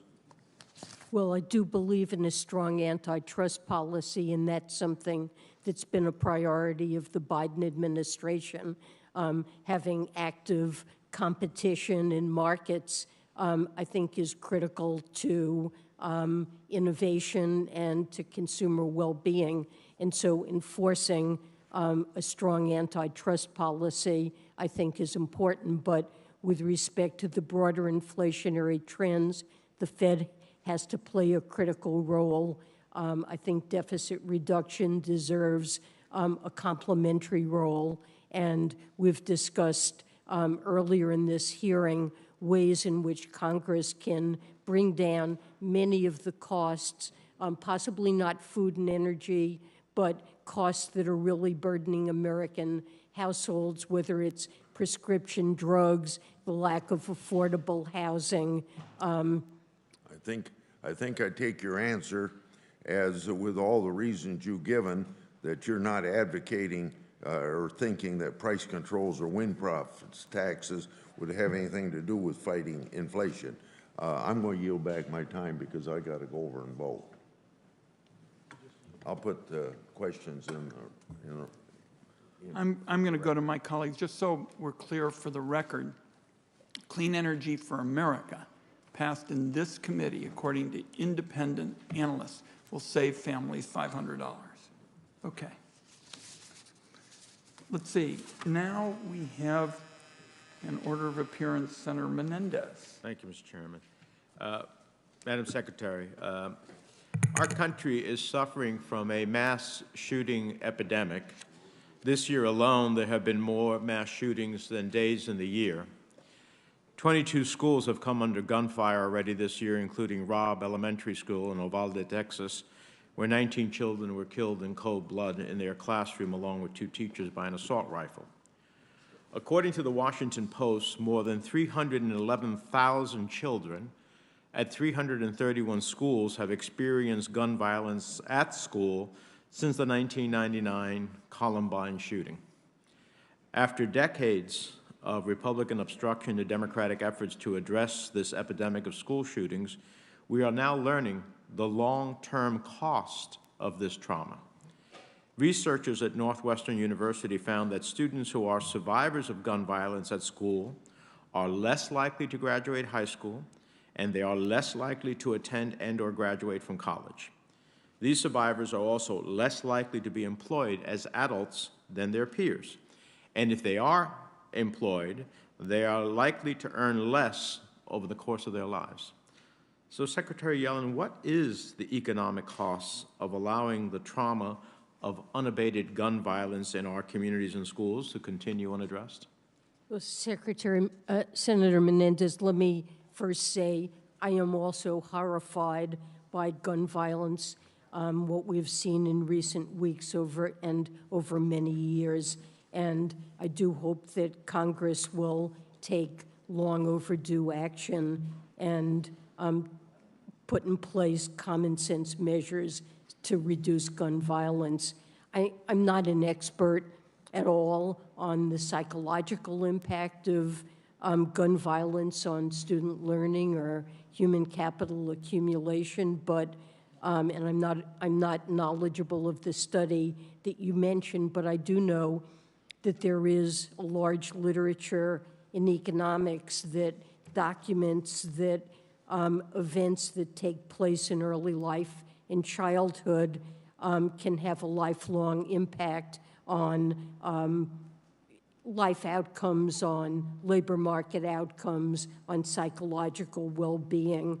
And so it only stands to reason that the threat of violence at schools it keeps our kids So from let me just learning. ask you from an economic, I know you're not a psychologist, but if Northwestern University's study that found that students who are survivors of gun violence are less likely to graduate high school, less likely to graduate from college, and more likely to earn less over the course of their lives, doesn't that have an economic impact? Of course, it has a negative impact on these individuals and on our economy. And I don't know what the aggregate size of that is, but it certainly has a negative Let me ask you on a impact. different topic. The Washington Post reported 2 weeks ago that the administration was considering canceling $10,000 of federal student loan debt per borrower for individuals with incomes under $150,000. The same article stated that, quote, it was unclear whether the administration will simultaneously require interest and payments to resume at the end of August when the current pause is scheduled to lapse. The Consumer Financial Protection Bureau issued a report in April of this year finding that 15 million borrowers, or 60% of all borrowers that have had their loans on pause since March 2020, may have difficulty resuming their student loan payments when a pause is over. Are you concerned about the economic impact on borrowers if we turn student loan payments on prematurely? Well, look, this is something that the administration is weighing what the right policies are here, and we're in the middle of deliberations on it. It is a very important topic. Student debt has... If people are called upon to pay and cannot and default, that has a real consequence, as well as in their lives, it has a real consequence to our overall economy. That's why we've been urging the President to seriously consider loan forgiveness. Finally, a study published by the Washington Center for Equitable Growth found that over 118 million homes across the United States, Black and Hispanic homeowners face an average 10 to 13% higher property tax burden when compared to similarly situated white homeowners. Would you agree that our federal SALT deduction is an important tool to reduce the effects of regressive tax policy through property tax relief? I'm not aware of that study. I'll have a look at it, but That's something I need to look But on a into, broader Senator. proposition, if I give people property tax relief, and I have a disproportionate number of the universe of property tax owners who ultimately face a greater consequence of higher burdens, then I would assume that helping them with that burden gives the type of relief that inures to the benefit not only of those families, but to communities as a whole. That certainly seems logical. Time of the gentleman's expired. I don't know what this does to the Brown-Casey friendship, but Senator Brown is next after Senator Casey's been so patient. Senator Brown. He's a patient man, so thank you. One quick reference to Senator Grassley's comments about corporate greed. We know that while the Secretary is not saying that it's the main driver of inflation, we know that a number of American industries, oil, pharmaceuticals, shipping companies, and others have used the pandemic and used the war with Russia to raise prices, and have seen gargantuan profits from a number of those industries, that not by accident. So we know that. Let me shift to one of our favorite topics, Madam Secretary. That is the child tax credit and the earned income tax credit. The work you did, again, I compliment you every time in a public forum, what you and Commissioner Reddick did, and with Chairman Wyden's involvement to get the IRS advanced CTC payments ready to go just 3 months after I sit on the floor next to Senator Casey. We talked about the excitement of that bill passing on March of 2021. By July, those checks were going out to 60 million, to the families of 60 million children.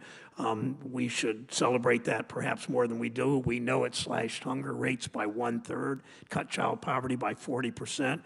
That's why I'm fighting alongside Chairman Wyden and Senator Bennett and others to make sure this gets extended, because it's so important for our country. Tell us, in your view, some have criticized the child tax credit for all kinds of things. Would extending the child tax credit family, they'll say CTC is a primary driver of inflation. Comment on that, and then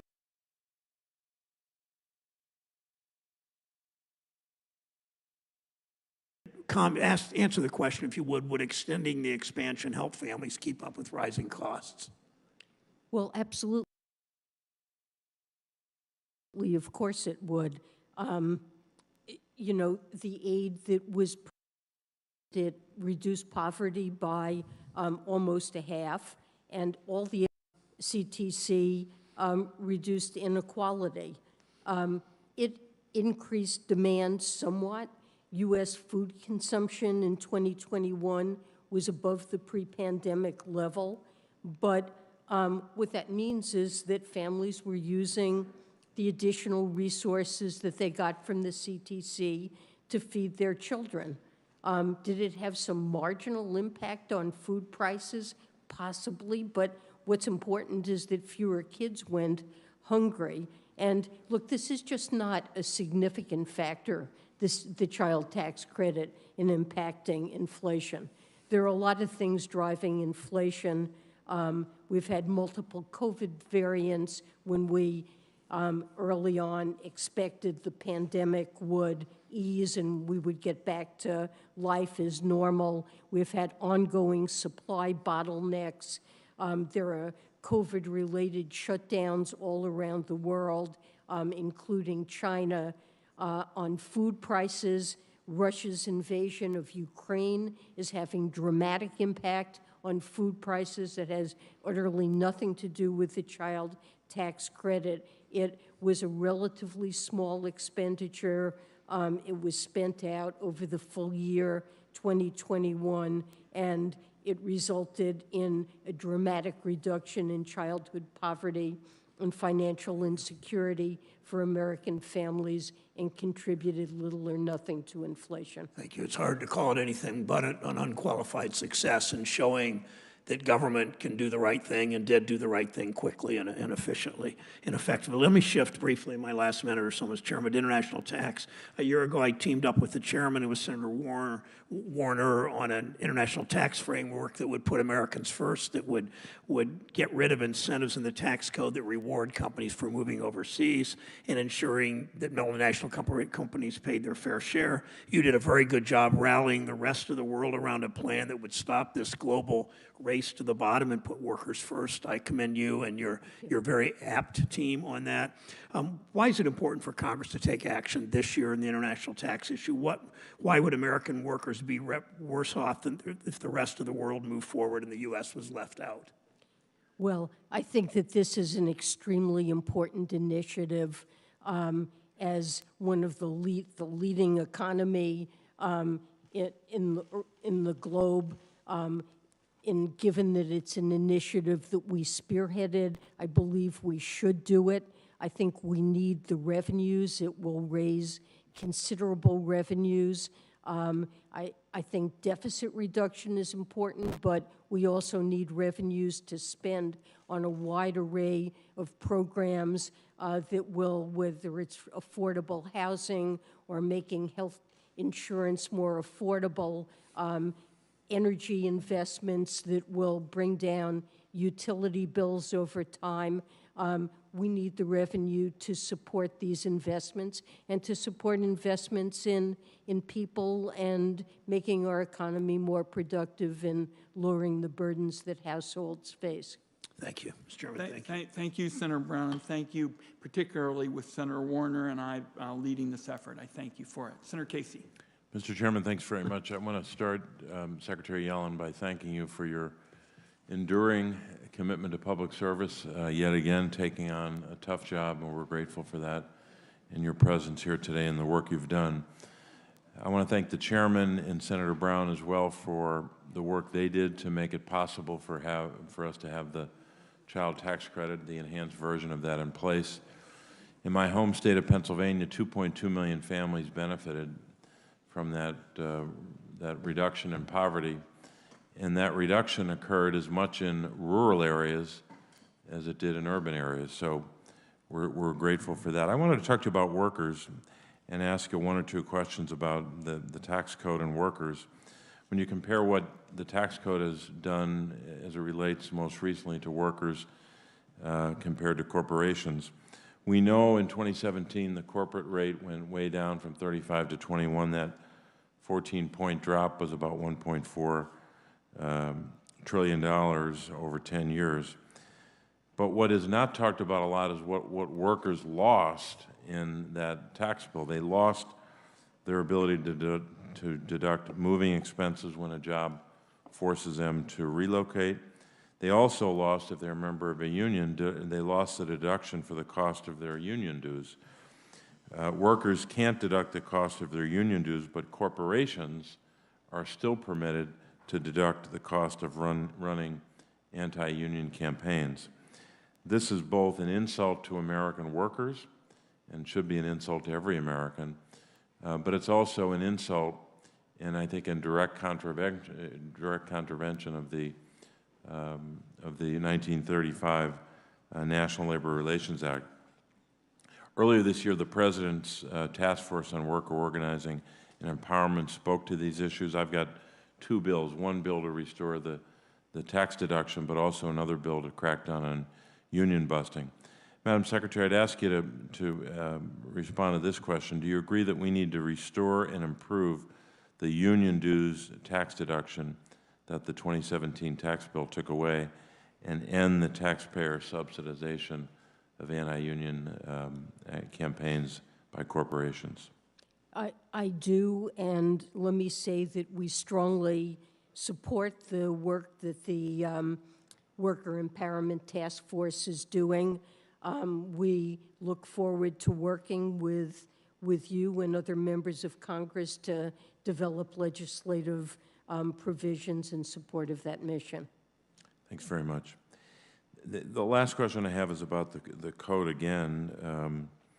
In 2017, corporations had their rates cut by that 21%, as I mentioned. Business owners also got a 20% write-off on their personal taxes, but that same cut was not available to their workers. The IRS just reported by 2017 it had all but stopped auditing the taxes of wealthy private business owners. Less than 0.2% of pass-through businesses were audited in 2017. So while they were getting huge tax cuts, no one was checking to see if they were paying the taxes that they already owe. We know the EITC, the Earned Income Tax Credit recipients, were 5 times more likely to be audited than a pass-through business owner. Hard to comprehend that. So people making $40,000 or less, 5 times more likely to be audited. Madam Secretary, can you speak to the steps the administration has taken to make sure that wealthy business owners pay their fair share in taxes? I mean, it's an appalling set of statistics, Senator, that you recite there. We have an enormous tax gap. Workers who receive W-2 income pay what's owed. The error rates are absolutely tiny, and most of the tax gap has to do with high-income taxpayers, including those who benefit from pass-throughs, that have opaque sources of income we know less about, and the resources of the IRS have been cut to the point where they've largely cut back on the complicated audits, the ones that are harder, of high-income taxpayers. And the fact that such a large share goes to audit the EITC is very unfair. I strongly urge Congress to approve the $80 billion that we've requested for the IRS to be able to to make sure that people are paying the taxes that are due. And it's very unfair to workers and lower-income households the way things work now. Thank you, Secretary Yellen. Senator Casey, you and the Secretary have just given a little teach-in about this double standard in America with respect to audits, and it's time to change it because everybody ought to be held accountable, and it's got to be done in a fair way. And the point you've made and the Secretary's made is that's not being done today to the expense of people of modest means. Senator Bennett. Thank you, Mr. Chairman. Thank you for holding the hearing and giving me the chance to ask questions. Secretary Yellen, thank you for your service and for being here today. Thank you. Speaking of horrible statistics, this country is 38th out of 41 industrialized countries in the world in terms of the scale of our childhood poverty. The poorest people living in the United States are our children, and for one brief shining moment, for 6 months, thanks to your efforts and the efforts of your employees at Treasury, we expanded the child tax credit based on the bill that I wrote with Senator Brown, cut childhood poverty in this country almost in half, benefited 90% of the kids in this country, reduced hunger in the United States by 25%. It's hard to think of anything, Mr. Chairman, that we've done here in generations that has made more of a difference for working families. And tragically, we let it expire. Now, there were people on the front end of this who said, this is a terrible idea, it's going to disincentivize people from working, people are going to use the money for all kinds of illicit purposes. I can tell you, Madam Secretary, people spent the money in Colorado on their kids, and the list is long, from school supplies to lessons on instruments to back-to-school clothing. But the one thing everybody has in common, when I asked them what their experience was with the enhanced child tax credit, it is the amount of stress that it relieved from their family. Because after all, people in Colorado live in the same economy that this entire country lives in. It's an economy that for 50 years has worked really well for the top 10% of Americans, and it hasn't worked for anybody else. Washington's response over that period of time has actually been to make worse our income inequality by cutting taxes to the tune of about $8 trillion since 2001. Almost all the benefit of that went to the wealthiest people in the country. It made our deficits worse. It made our income inequality worse.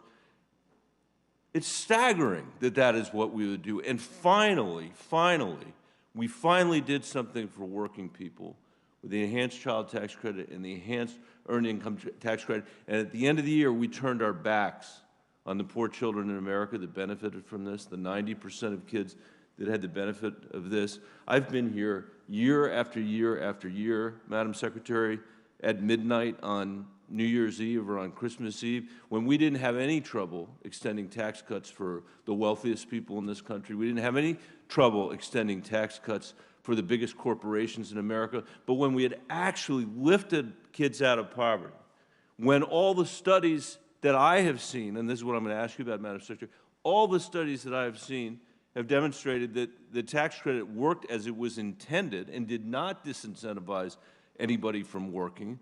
We cut it off at a time of rising inflation. Families were getting $450 on average a month. And my understanding is that the inflation has caused about $300 a month of additional costs for families. That was more than covered by the tax credit. So in the last minute and a half, Madam Secretary, let me say, first of all, how grateful I am for your effort and for the IRS's effort and for the employees that work for you, the heroic effort that they put in place to build a system to demonstrate that we do not have to accept these rates of childhood poverty as a permanent feature of our economy or a permanent feature of our democracy. And that was thanks to the work that your folks did. So I'd love to hear your reflections as an economist and a policymaker on the effects of the expanded monthly child tax credit on children and families, and what is your sort of general reaction to all of this? Senator, you've spoken eloquently about the benefits of the child tax credit. I completely agree with your comments. It cut childhood poverty dramatically. It enabled families to get a little bit of breathing room and to help their kids afford nutritious food and clothing and back-to-school supplies. And it really played a critical role. I think you know that the President has repeatedly said that he strongly supports extension. We would love to see Congress enact that. It's made a huge difference to inequality. It was a very important initiative. I feel very proud. I appreciate your comments. I feel very proud of the work that Treasury, and particularly the IRS, was able to do to get this money out and to do everything we possibly could to ensure that non-filers, all the many households who weren't required to file tax returns, to make sure that they receive the credit as well. I would love to see, and we've been talking about investments in the IRS. One thing that investments in the IRS would do is make sure the IRS has the modern tools it needs when we have tax credits like that to make sure they go to the families that deserve it, whether they file taxes or not. I thank my colleague. The Secretary has got a hard stop of 12:45. I think we're in good shape to achieve that. Next in line will be Senator Warren, and I'm going to run and vote and come back, and if Senator Hassan could chair in my absence, that would be great, and I think we'll all be able to get the second vote eventually as well. Senator Warren, you're recognized. Thank you, Mr. Chairman, and thank you for being with us today, Madam Secretary. So today's hearing focuses on the Treasury Department's budget, and I want to talk for just a minute about money for the IRS. Thanks to a 1-2 punch from Republican budget cuts and lobbying from corporations and rich people who don't want to be audited, the IRS today is stuck with 1970s computers and staffing levels, unable to do its job and unable to audit wealthy tax cheats. That underfunding also causes honest, hardworking Americans a lot of grief.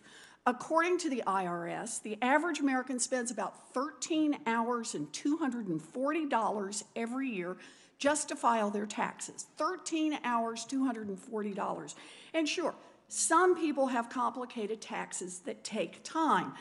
But for maybe about half of Americans, taxes could be as easy as looking at a form the IRS has already filled out, showing your W-2 and 1099 income, then using the standard deduction and common tax credits to calculate how much you owe or how big your refund will be. If you don't agree, check no, fill out your own form. If you do agree, check yes, and you are done. Easy peasy.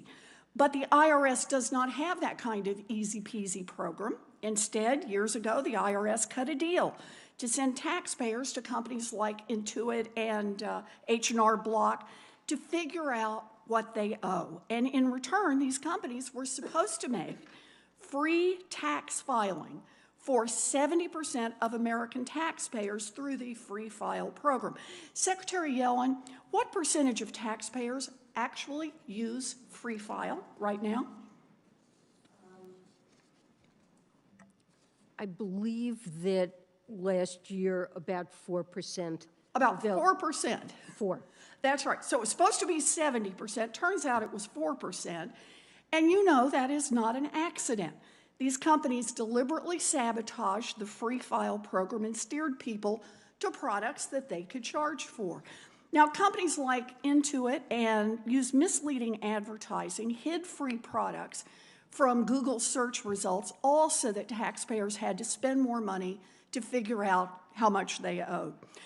The Federal Trade Commission has now sued Intuit over its bogus advertising of free tax filing software, and last month the state attorneys general extracted a $141 million settlement from Intuit for these scams. Now, these swindles are just one reason why the GAO recently recommended that the IRS develop its own alternative to Free File, stating, quote, "The IRS faces mounting risks by continuing to rely on the tax prep industry to provide free tax filing services," end quote. So, Secretary Yellen, it sounds like the Free File has worked out great for corporations like Intuit, which raked in billions of dollars. But do you agree with the GAO that the current system is not working for American taxpayers and that it's time for the IRS to develop a real Free File program? Or let me just ask this more directly. If we can get you the resources, will you commit to developing a Free File program that actually works for American taxpayers? So, look, I'm absolutely agree with the comments that you made about Free File. It hasn't worked. We need to develop a new system. There's no reason in the world that a modern economy shouldn't have a system that makes it easy for such a large group of taxpayers to file their returns. Beyond that, I would also add that it's important that households be able to access the benefits that Congress often wants to provide, like the Earned Income Tax Credit, the Child Tax Credit when that was available, the economic impact payments, and for individuals who don't have to file tax returns, this can be extremely difficult. So I'm loving everything you're saying, but I'm still listening for the part that says, if we can get you the resources, will you commit that the IRS will build its own Free File program and make this available to Americans across the country? We're certainly looking into it, but I want to make a point, which is that the IRS is under siege. It is suffering from huge underinvestment. It has massive problems that it's dealing with. Right now, our number one priority is dealing with the backlog, a huge backlog of tax returns. The IRS right now doesn't have the authority to hire the people it needs to deal with Madam the Secretary, backlog. Look, I'm not And it somebody doesn't who's have the attacking the technology IRS. that it needs. I'm trying to get you the resources that the IRS needs so it can go after wealthy tax cheats. But what I'd like to know is if we're going to fight for the resources to get them over to you, and the resources are available, will you commit to build the Free File program?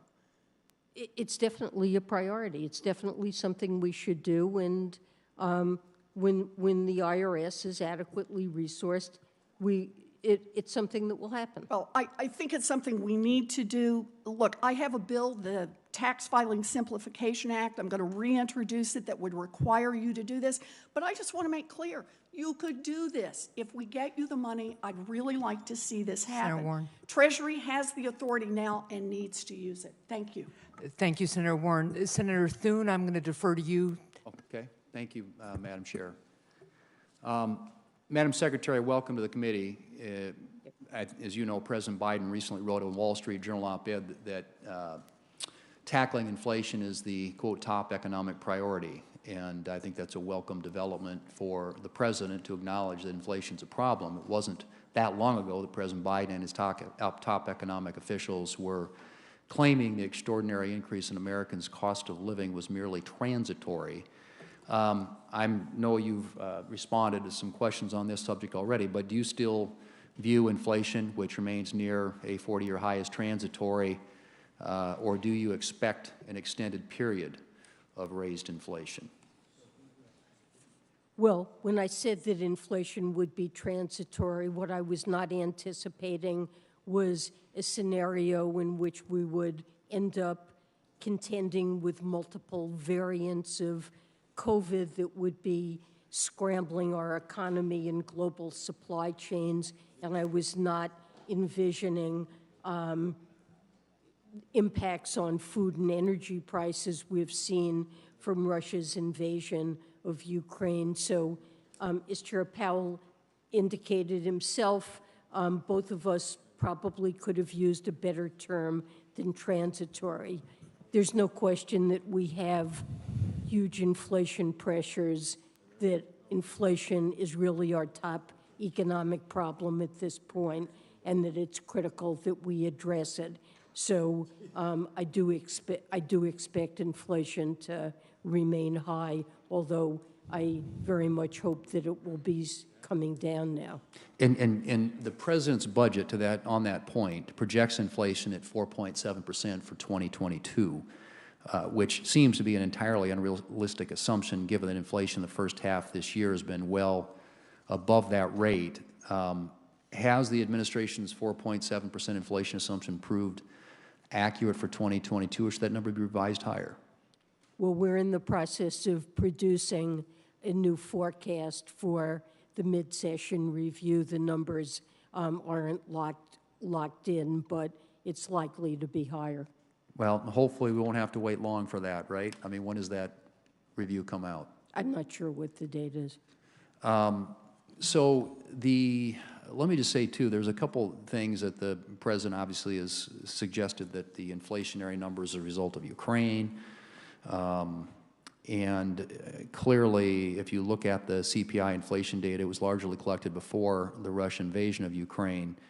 Was the President wrong to blame the pre-existing inflation on the Russian invasion of Ukraine? And do you think that it is at all attributable to the overheated economy that was accelerated by last year's $1.9 trillion partisan spending bill?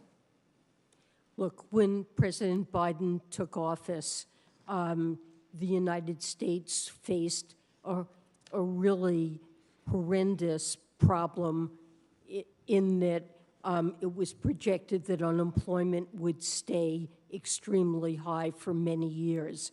CBO projected unemployment in excess of 9%.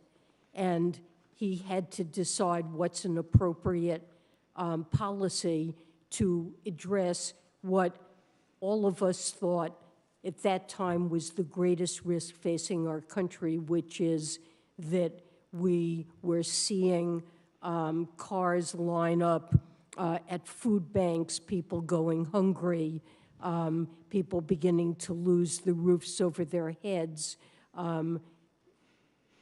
worried that they wouldn't be able to get jobs, and that we would have a generation that was scarred by high unemployment.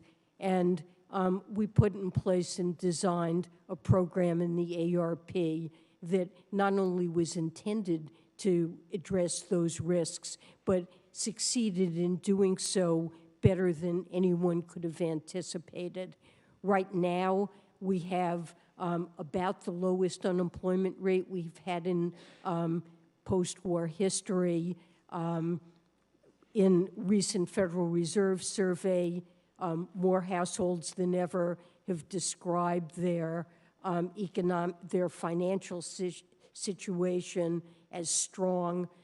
In a question about could you manage to pay an unexpected $400 expense, a record of people since that survey started said they could. So we've accomplished a lot. We have the fastest recovery of any developed country. There's no question that inflation is too high and it has to be addressed, but we're starting to do that from a situation of strength. And of course, it's important to bring inflation down. Mr. Chairman, my time has expired, but I would just say the economic crisis American people are feeling right now is this extraordinarily high inflation rate, which, again, to the degree that there may have been jobs created and wage increases completely eaten up. I mean, the American people are getting a de facto pay cut because of inflation, and it just doesn't seem like, and gas prices contributing largely to that. And I see no strategy out of the administration to do anything to deal with rising gas prices. And I think that there's no question that the $2 trillion bill last year overheated the economy, and it's why we have the mess that we have today. So, Mr. Chairman, thank you. Thank you, Senator. Senator Hassan. Thank you, Mr. Chair. And good afternoon, Secretary Yellen, and welcome. Inflation is the #1 economic issue I hear about from Granite Staters. Supply chain challenges and Putin's invasion of Ukraine have driven up costs across the economy, and these higher prices are straining the budgets of families and small businesses. As one way to help lower costs for families, I've led bipartisan legislation to cut taxes for homeowners who upgrade to more energy-efficient appliances. The administration has been supportive of passing clean energy tax cuts that would help lower energy costs for Americans. Do you agree that passing clean energy tax cuts, as proposed in my bipartisan bill, would help lower costs for Granite Staters? Senator Hassan, yes, I do. I think various incentives and tax credits that would support clean energy are critical ways in which we can help lower and middle income families cut their costs, offset price pressures that they face, and address climate change, and over the medium term, reduce our dependence on fossil fuels and on global oil markets where geopolitical risks are often causing spikes in oil prices that if we were more dependent on the sun and the wind, we wouldn't face that. Thank you. In 2020, I helped lead a successful bipartisan effort to ensure that all small businesses struggling during the pandemic had access to tax cuts through the Employee Retention Tax Credit. However, I've heard from small businesses in New Hampshire, such as Smutty Nose Brewing in Hampton, who are still waiting on Treasury to send their full Employee Retention Tax Credit payments. Madam Secretary, what is Treasury doing to clear the backlog of Employee Retention Tax Credit claims and ensure that small businesses receive this tax relief as soon as they can? So, Senator, I'm aware of this problem, and what I can tell you is that IRS is working as diligently as it possibly can to clear what is a huge pandemic-related backlog. And, you know, things that are filed in paper, IRS is still in the process of opening these. I think a lot of these employee retention tax credit filings were paper filings that are part of this backlog. And so I think that's partly responsible for the delays. You know, I think there will not be penalties for situations that arise where additional income tax may be owed and the taxpayer is waiting for this refund payment to be able to pay taxes owed. Penalties will be waived. I know that the IRS has issued some guidance and told these filers that they may be eligible for relief. It is a very regrettable situation, and IRS is working as rapidly as they can to solve it. Well, and I thank you for that response. I will keep encouraging IRS to work as quickly as they can, and in the long term, we all have to make sure that the IT and the systems are modernized and IRS has the staffing it needs, because obviously this is not an acceptable situation. this is really a reflection of decades of underfunding. And it's frankly amazing that the IRS is able to do as much as they can, getting out child tax credit payments and the economic impact payments. Yeah, I do understand that, but I will continue to push on this because I just was talking with a small business on Saturday that's really kind of on the edge here and waiting for this credit. So let me talk about one other thing, which is Russian gold reserves. Vladimir Putin has stockpiled billions of dollars in gold in an attempt to insulate the Russian economy from international sanctions. I'd like to thank Treasury for heeding calls earlier this year from a bipartisan group of senators, including myself and Senator Cornyn, to ensure that U.S. sanctions freeze Russian gold assets. Can you update us on Treasury's ongoing efforts to combat any attempts by Putin to prop up Russia's economy by selling off his gold stockpile? Yes. This is an important matter, and we've issued guidance that gold-related transactions involving Russia may be sanctionable under the president's executive order, and we're closely monitoring any efforts that we can see to circumvent our Russia-related sanctions through the use of gold. Well, thank you very much. Thank you, Mr. Chair.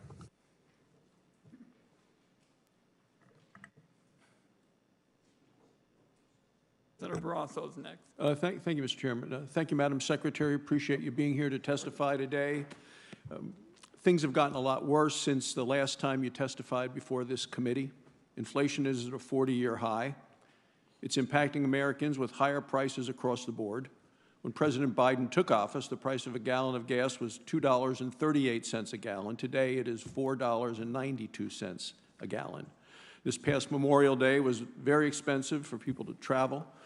In my home state of Wyoming, rural areas, people who volunteer to drive for Meals on Wheels to deliver meals to shut-ins have had to stop volunteering, not because they don't have the time or the commitment or the open heart, they don't have the money for the gas. That is the #1 issue affecting the American people. And a few weeks ago, we had the Interior Secretary testifying before the Energy Committee. I asked her if she thought that gas prices were too high. She could not come up with it, didn't think it was an easy question, couldn't come up with an answer. Of course they're too high. But I ask you, do you think that gas prices are too high? Absolutely. Thank you. The people of Wyoming, vast majority of Americans agree with you on that point. And the question is, what are we going to do about it? Well, in your fiscal year budget and revenue proposals, as part of the proposed tax hikes, you specifically target U.S. energy production with tax hikes. On top of your tax hikes, the administration is doing everything it can to end oil and gas exploration and production on federal lands. Just last week, the administration announced a sue and settle agreement with environmental extremists, which calls into question millions of acres of oil and natural gas leases in the West, including 2,000 leases, specific leases in my home state of Wyoming. Some of these leases have been let 2015 all the way up through the end of the last administration. The president had his op-ed in the Wall Street Journal, talked about gas prices, said, well, we need to take every practical step to make things more affordable. But it seems to me tax hikes and other decisions like this are not going to help and are actually going to make matters worse. Making it more expensive to produce American energy would simply lead to higher prices for consumers. And once that energy is produced, it needs to be transported to refineries and eventually to gas stations. Well, pipelines are an important piece of that transportation. But on CNBC last week, you specifically suggested pipelines don't matter. On one hand, both you and the president say gas prices are too high, to which I agree. But on the other, you are targeting American energy with taxes, and that's going to result in higher costs for Americans. So since you agree the prices are too high, can you please explain the inconsistencies with the policies of the Department of Treasury and the administration? Well, I would say that as a medium-term matter, the way to reduce energy prices for Americans is to promote credits, energy policy that boosts the production of renewables, that will reduce our dependence on global oil markets where geopolitical factors can cause energy prices to spike, as we're seeing with Russia and Ukraine, and can lower utility prices for Americans. In the short run, before that happens, high prices, we have very high prices, as you pointed out, for oil.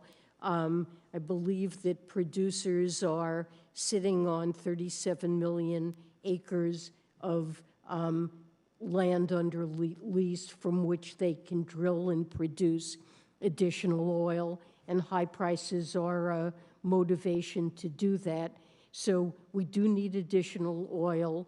The prices that Americans pay are influenced by what happens in global markets. And so promoting the production of additional global oil, it will help to relieve supply shortages in the global market, but it won't completely insulate Americans from global oil market pressures in the short run. Well, I would point out that in addition to the leases, you actually need a permission to drill, and this administration has blocked all of that. And this sue and settle agreement by the administration last week is taking many of those acres that you just described and freezing those so they cannot be used. And with $5 gas, what we see today is the president calling on using the Defense Production Act, not to go after this, but to build solar panels. And that seems to me the wrong place to be using that act. I would just point out, Mr. Chairman, finally, that yesterday's USA Today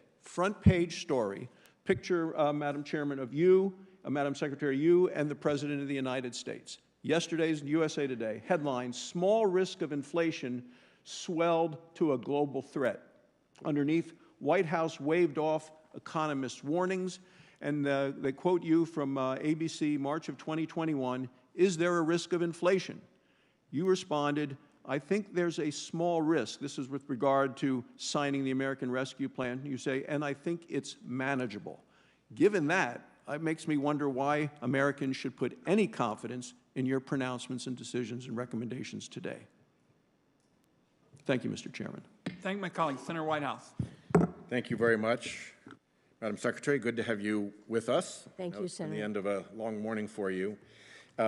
In January of 21, more than a year ago, we passed the beneficial ownership legislation that Senator Crapo, among others, was a champion of, and that passed with strong bipartisan support. A lot of time has gone by, and we're still waiting for the rule to come out of Treasury. I just helped get you $22 million in additional FinCEN funding to help accomplish that. In the meantime, because there is no rule, Tax Justice has just put America at the top of the Financial Secrecy Index, #1. This is not an index on which we want to be #1. Can you tell us anything about when you're going to be done with the beneficial ownership rule? It's been over a year.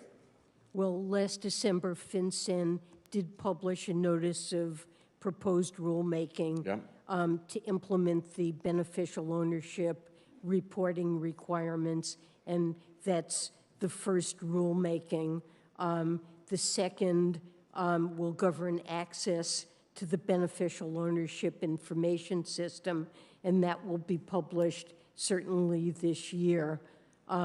So all I can tell you is that so we appreciate the extra funding to fully implement this. We will in the fiscal 23.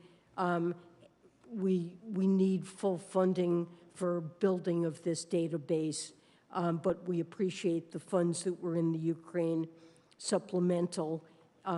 Effective implementation of the Corporate Transparency Act is really a top priority and is getting our full attention. Well, if you could instruct your people to pick up the pace, I think that would be helpful. It's been quite a while since the law passed. It's been a year since the regs were supposed to be accomplished. There are 3 different rules that are necessary to implement it. Only one has even been proposed. So there's a lot of room for improvement in the rulemaking process, and I hope you'll see to that. The other topic that we talk about often, you and I, is the problem of the 501Cs.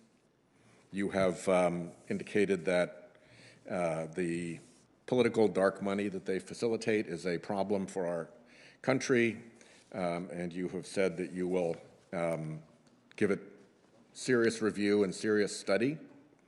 And I just want to flag it for you because, again, I'm not seeing either the serious review or the serious study. The problems are quite specific, and I want to flag them for you. One is you have a C3 and a C4 that are indistinguishable. They have the same office, they have the same staff, they have the same board, they have the same, chief executive, and it's just a fanciful distinction that, in my world, you call that piercing the corporate veil. This is a corporate veil you could pierce with a banana. This is not legit.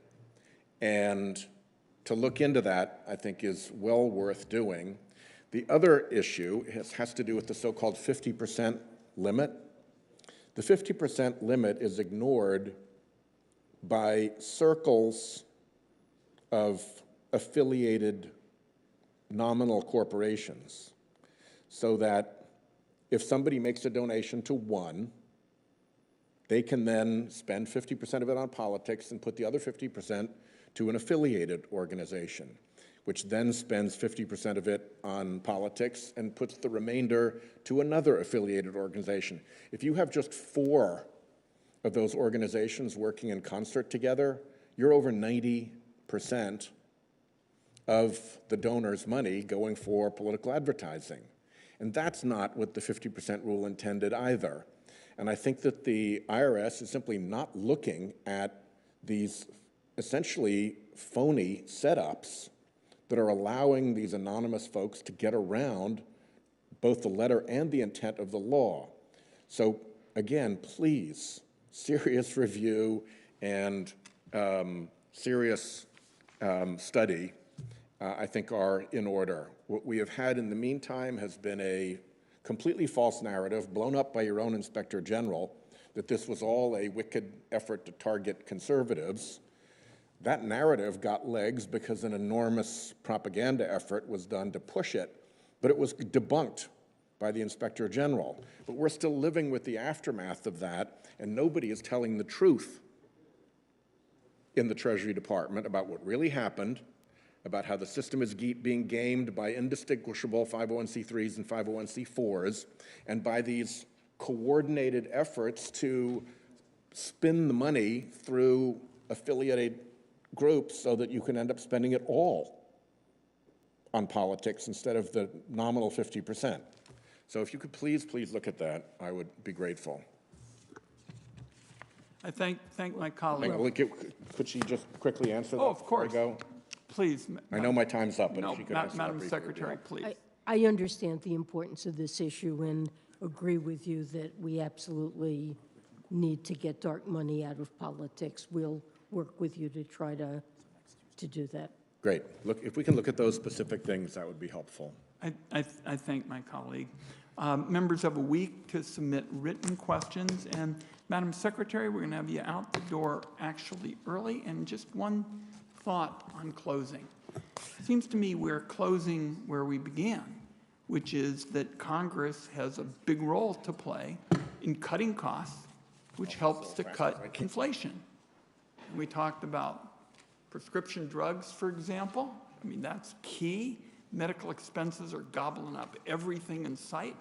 And most of the areas that we're talking about mean that you also have to tackle some very entrenched interests.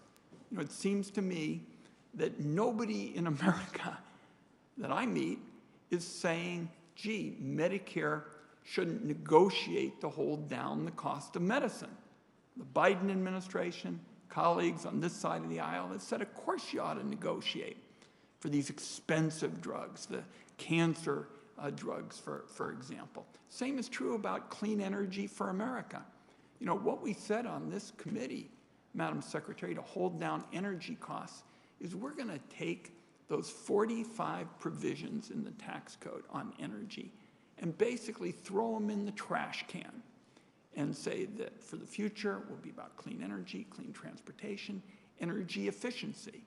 And then we will say we'll have a technology-neutral, market-oriented system where the more that you reduce carbon emissions, the bigger your savings. But in both healthcare and energy, you're going to have to take on some big, powerful interests to cut costs down. And that's why I'm so glad that you kept putting it right back at us, because I think this is what we've got to focus on, and everything needs to be on the table. We already talked, you and I, about some administrative overhead that can be cut. I saw over the break people in the housing business say that would be beneficial. And I want to thank you for just being out there day after day after day saying, look, everybody has got to be part of this effort. The executive branch, the Biden administration will be. You told Congress, you can show up every day and help cut costs. I want you to tell you, I want to say as you leave, I'm all in, look forward to working with you, and we'll excuse you at this time. Thank you, Chairman Wyden. I look forward to working with you. Thank you, Madam Secretary.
Working with Thank you, Madam Secretary.